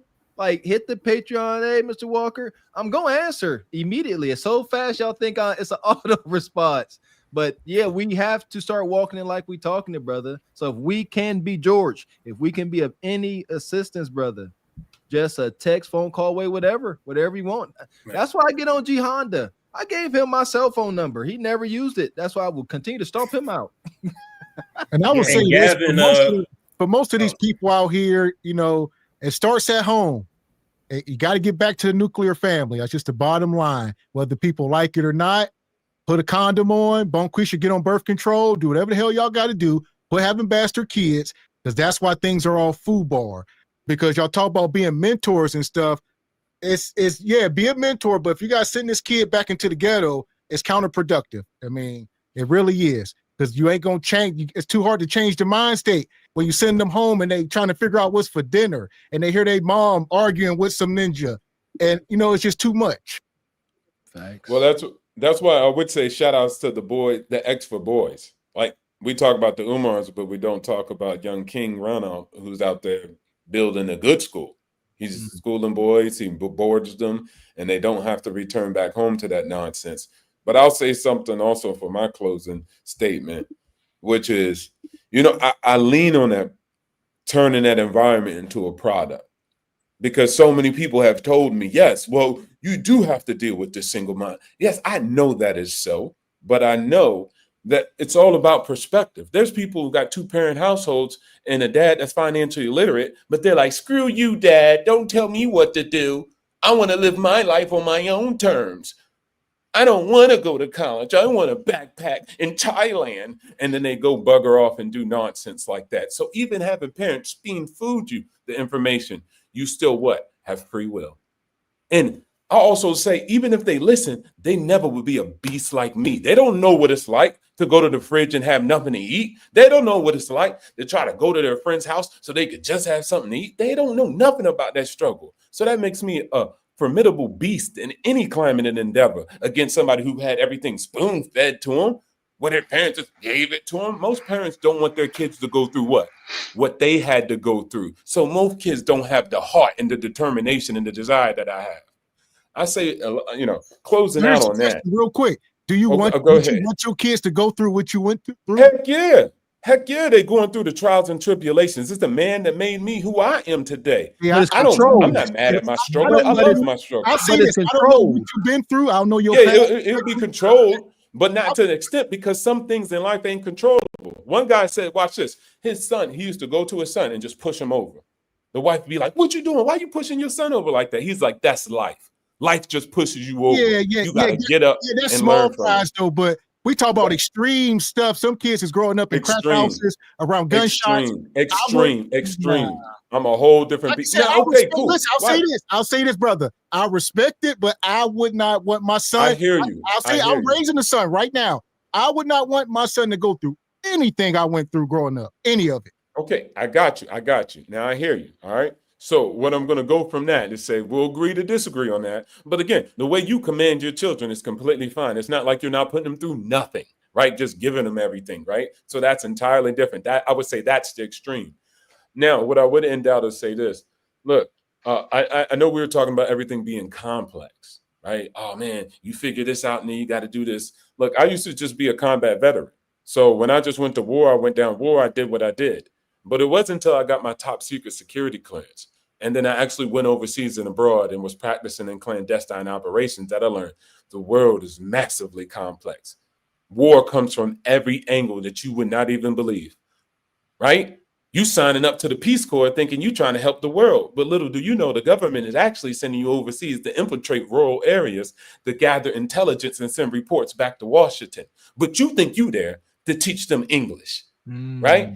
Little do you understand, you're actually colonizing them to the language of that you're out there. Let me show you English and why your local language is not the actual English. You get what I'm saying, right? So there's massive complexities that I didn't even know exist. But when I actually went into it, I said, wow, this is the ultimate game of life right here. And then when I became a civilian, that's what gave me. Go ahead. Here's what I'll say. Go ahead. I'm back on the point because I'm thinking about it. I hear what you're saying. If my son can go through what I went through and end up like me, I wasn't talking about that no more. But yeah, go ahead. My thing is, I'm thinking about maybe 85, 90% of men that went through what I went through, they are dead in prison, drugs, alcoholics, abusers, all the worst things, 80% of them. So I'm like, do I want my son to maybe slip through the cracks, or do I know better and teach him differently? But I love this conversation. I love Gavin X Mr.'s point of views, and the common ground is the kids got to go through something, And I like what you're saying, O2. I talk about it. A Goji from the movie 300. What was a Goji? They sent the boy out to deal with the winter wolf. You either come back a king or not at all. I likes it, but that still yet is control. It's a control situation though too, because you're their father. You are doing this, putting them through these hardships with instruction. Compared to just being out there. In the movie 300, they were trained until birth up into that point to pass that test. These kids are not trained, and then they are put up to the test, and the failure percentage is almost 100%. But watch this, Walker. It's a test, but it ain't really a test, and they know their parents really gonna bail them out. You get what I'm saying? Yes, sir. So it ain't really a test. It's a test, kind of a test. So what I'm saying is, we always be like, go back to Africa in the tribes, but we forget that we took the boys from the mothers at a certain age. We put them through a crucible, and we forged manhood, and it was sink or swim. Yes, sir. But we don't want to do that. We want to be like, nah, let me bail my little boy out. So I'm not saying you're doing that, Gavin. But what I am saying is, I'm sure you have the intellect to make sure that those trials and tribulations that he's going through is, of course, monitored to an extent that it doesn't go to the extreme. And rightfully so, that is your choice. And I'm not about to go back and forth with no man about that, because he knows what he's doing, right? He ain't just saying, I'm sending them to school. Like, that's it, right? Like, no, you're putting some instance into it and trying to figure it out. So I wasn't going back and forth with you. At the end of the day, control your house. You're doing it. I hear what you're So, saying. Y'all net. all allowed to have your own opinions, but at the end of the day, us as the channel owners, we got to control the overall message. Okay, depending on who's gotcha. watching. So we always Yeah, gotta, no, I hear make that. I sure hear they that. understand where we stand. So Yeah, but yeah, I'll I be hear clear. that. Who's Glaze Galaxy? George. Galaxy. Yeah, like He gave it to you. I'm sorry. Go ahead, sir. I'm sorry, sir. Go ahead. We'll get you in next, Quan. Thank you. No, it's okay. O2O, in a way, you are a product of your environment. The fact that you had to go through all them struggles made you the man that you are now. Just not in a negative way. Yeah, just not in a negative way, in a positive way. Yeah, but I mean, can you hear me? Your environment could be the same for you, but depending on what you allow yourself to become, it could either break you down and put you in a defeatist mindset, or it could forge you into a chiseled individual who uses that struggle to push forward. So now what he's saying is, I did that already. Anything in front of me, I've already did that. It's not going to stop me. Or the other person will be like, man, everything just keeps getting me down. It's just the same thing over and over again. So the environment didn't change. So of course you could say, it's easy to say you're a product of your environment, but are you really a product of your environment? You see what I'm saying? That's why I was saying to be the same, but you decide what it does to you. Is it going to defeat you? Is it going to make you stronger? That's why I was saying mindset is the most important thing. O2O and the guy across the street from him, they're in the same environment. It's the mindset that makes one successful and the other one fail. Yeah. Yes. So that's what I mean. It's kind of like you are a product of your environment, but not really. Yeah, and Galaxy, you experience the environment. I used to say the same as somebody else, but I always say to some degree, we are a product of our environment to some degree, because you don't get O2, you don't get that edginess of you without you going through hardships. So to some degree, they did mold you, they in a good way. And that's why I say to some degree we are. I would not take back any of my past experiences because I see how divine it was. You don't get this without me being humbled and to some degrees brutalized by life in my past. I had to develop a hard exterior to be here, and it serves a purpose. So I like turning our environment to a product. I love that. Gonna write that one down. At the same time, in order to turn that environment to a product, we have to draw whatever positivity we could from that, even if it's learning what to do by watching and observing what not to do. But I'll say this: I want to get Brother Quan, man. We definitely got to get up out of here. What you got, brother? George, you said you was looking for mentor. Look at 100 black men in North Carolina. And if I think it's 100 black men Inc. and dot something North Carolina, and you can find some mentors. Gotcha. And every brother, we need to start back reading. There you go. Read something. Appreciate your Omni Design Studios. Says family and legacy. That's what you fight for, period. Appreciate you, Steve. Appreciate your service. Says it feels good to do good. Build a homestead, kids. Always. Appreciate your Air Force Reek. Says respectfully, please stop generalizing all black people. Some of us aren't out here spending money carelessly. Understood. Appreciate you, Steve. Says we are fighting a battle. 1, women have taken advantage of our kindness, 304s. 2, the government wants a race war to gain control. Just be nice and kind. Appreciate you. Smell the roses coming through the super sticker. Thank you, sister. Appreciate you. Shout out to the brother TJ over at the Through the Fire podcast. Says congratulations on the monetization. Appreciate you, man. Yeah! Boom,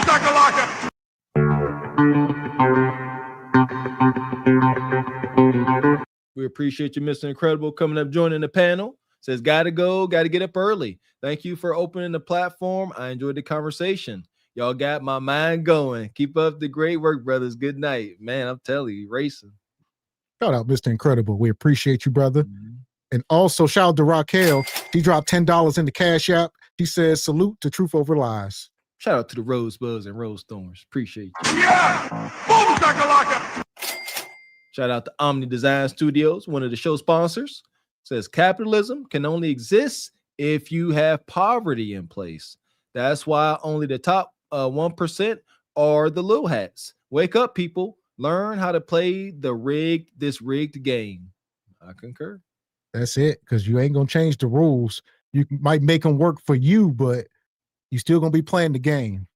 That's it. Appreciate you, Didi. Stand no business. Says congrats on monetization. Watching from the bushes. I appreciate you, Didi. Appreciate your sister.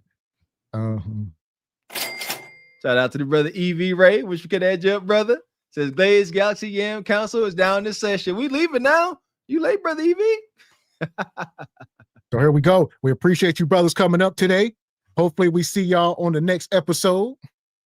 Yes, y'all all was cooking, man. Especially you, O2, man. You came with that energy, brother. Shout out to you and your book. Was it Thriving with Our Fathers? I wrote it down. Gonna look that up, man. That's awesome, brother. Appreciate you. Thriving Without a Father. Shout out to O2. There we go. That part. Money, money, money, money, money, money. Shout out to the sister Ree Pink. Says my first Truth Over Lies super chat. Shout out to y'all. Hit the like button. Appreciate you, Ree. That part. So as y'all know, we will be back up here tomorrow for more SBC madness. This was day 14. Day 14. We'll be back up here tomorrow at 8 p.m. Eastern Standard. All right. Make sure y'all go and enjoy your evening. There you go. Appreciate y'all coming and rocking with us. Appreciate y'all having a hard to have conversations. Some of y'all chat superstars coming up on the panel. If y'all have a difference in opinion, articulate yourself. Let's keep the conversation going. Appreciate y'all. Appreciate you, EV. Says congrats on the monetization. SBC is the best. I know that's right. Appreciate you, brother. So, like I said, we'll be up here tomorrow. Until then, I'm Gavin X. I am Mr. Walker. And we are Carpet for the Horse Productions. A good evening. What's going on, brother? Oh, no, I'm just telling them to subscribe. That's all. Okay. All right, y'all.